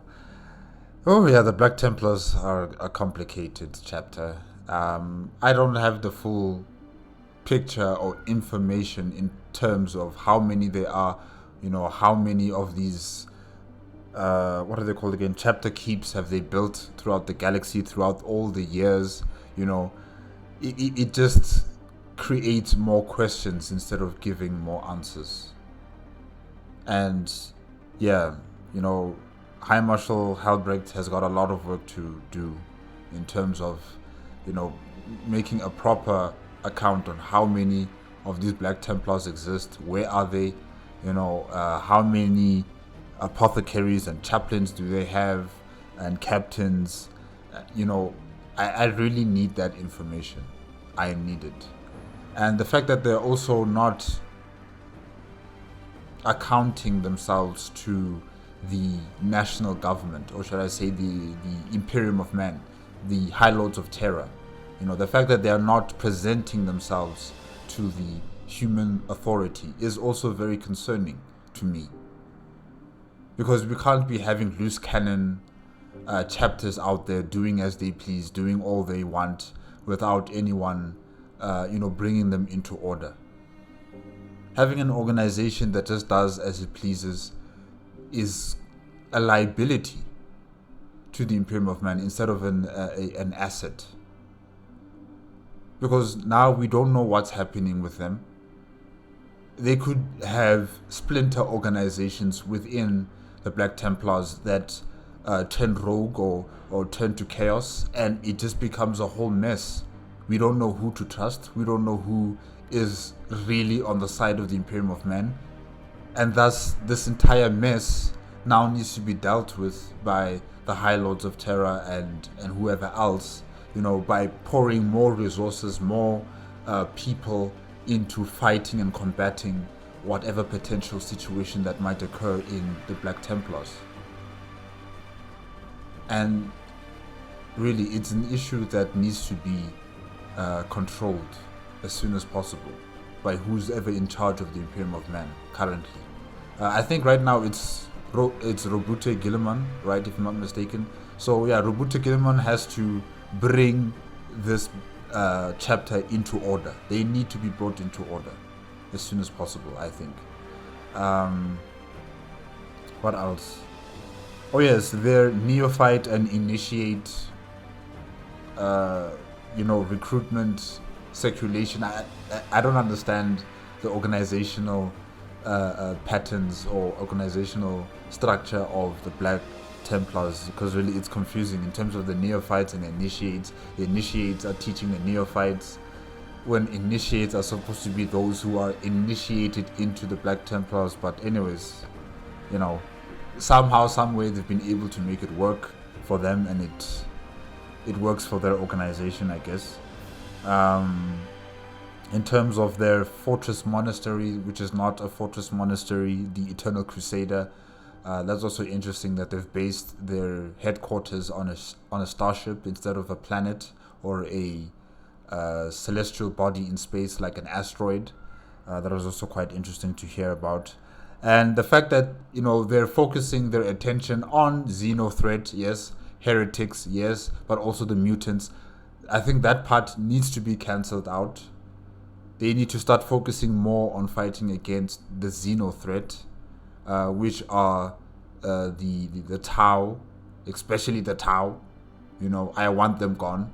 So if these guys have more than 6,000 Space Marines, we need to put them to use. We need to put them to good use, instead of them having their sub crusades across the galaxy and killing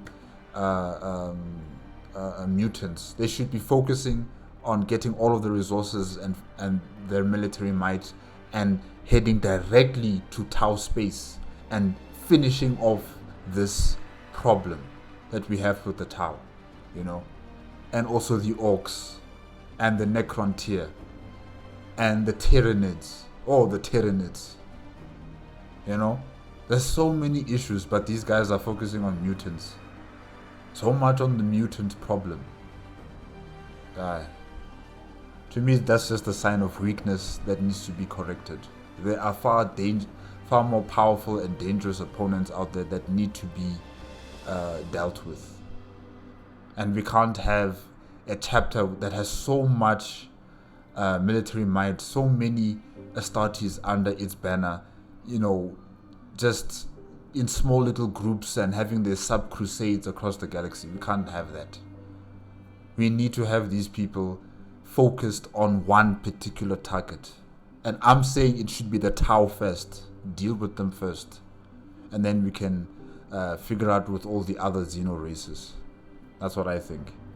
And yeah, guys, I guess that's it. That is it for today with If the Emperor Had a Podcast, episode 2. Remember, if you want to check out the original video as well as Bruva Alfabusa's YouTube channel, the links are going to be in the description below. If you like my reaction, please give me a like, comment, and subscribe to my channel. Click on the notification bell if you want to be up to date with my latest videos, and I'll see you guys hopefully next week. Okay? Bye-bye.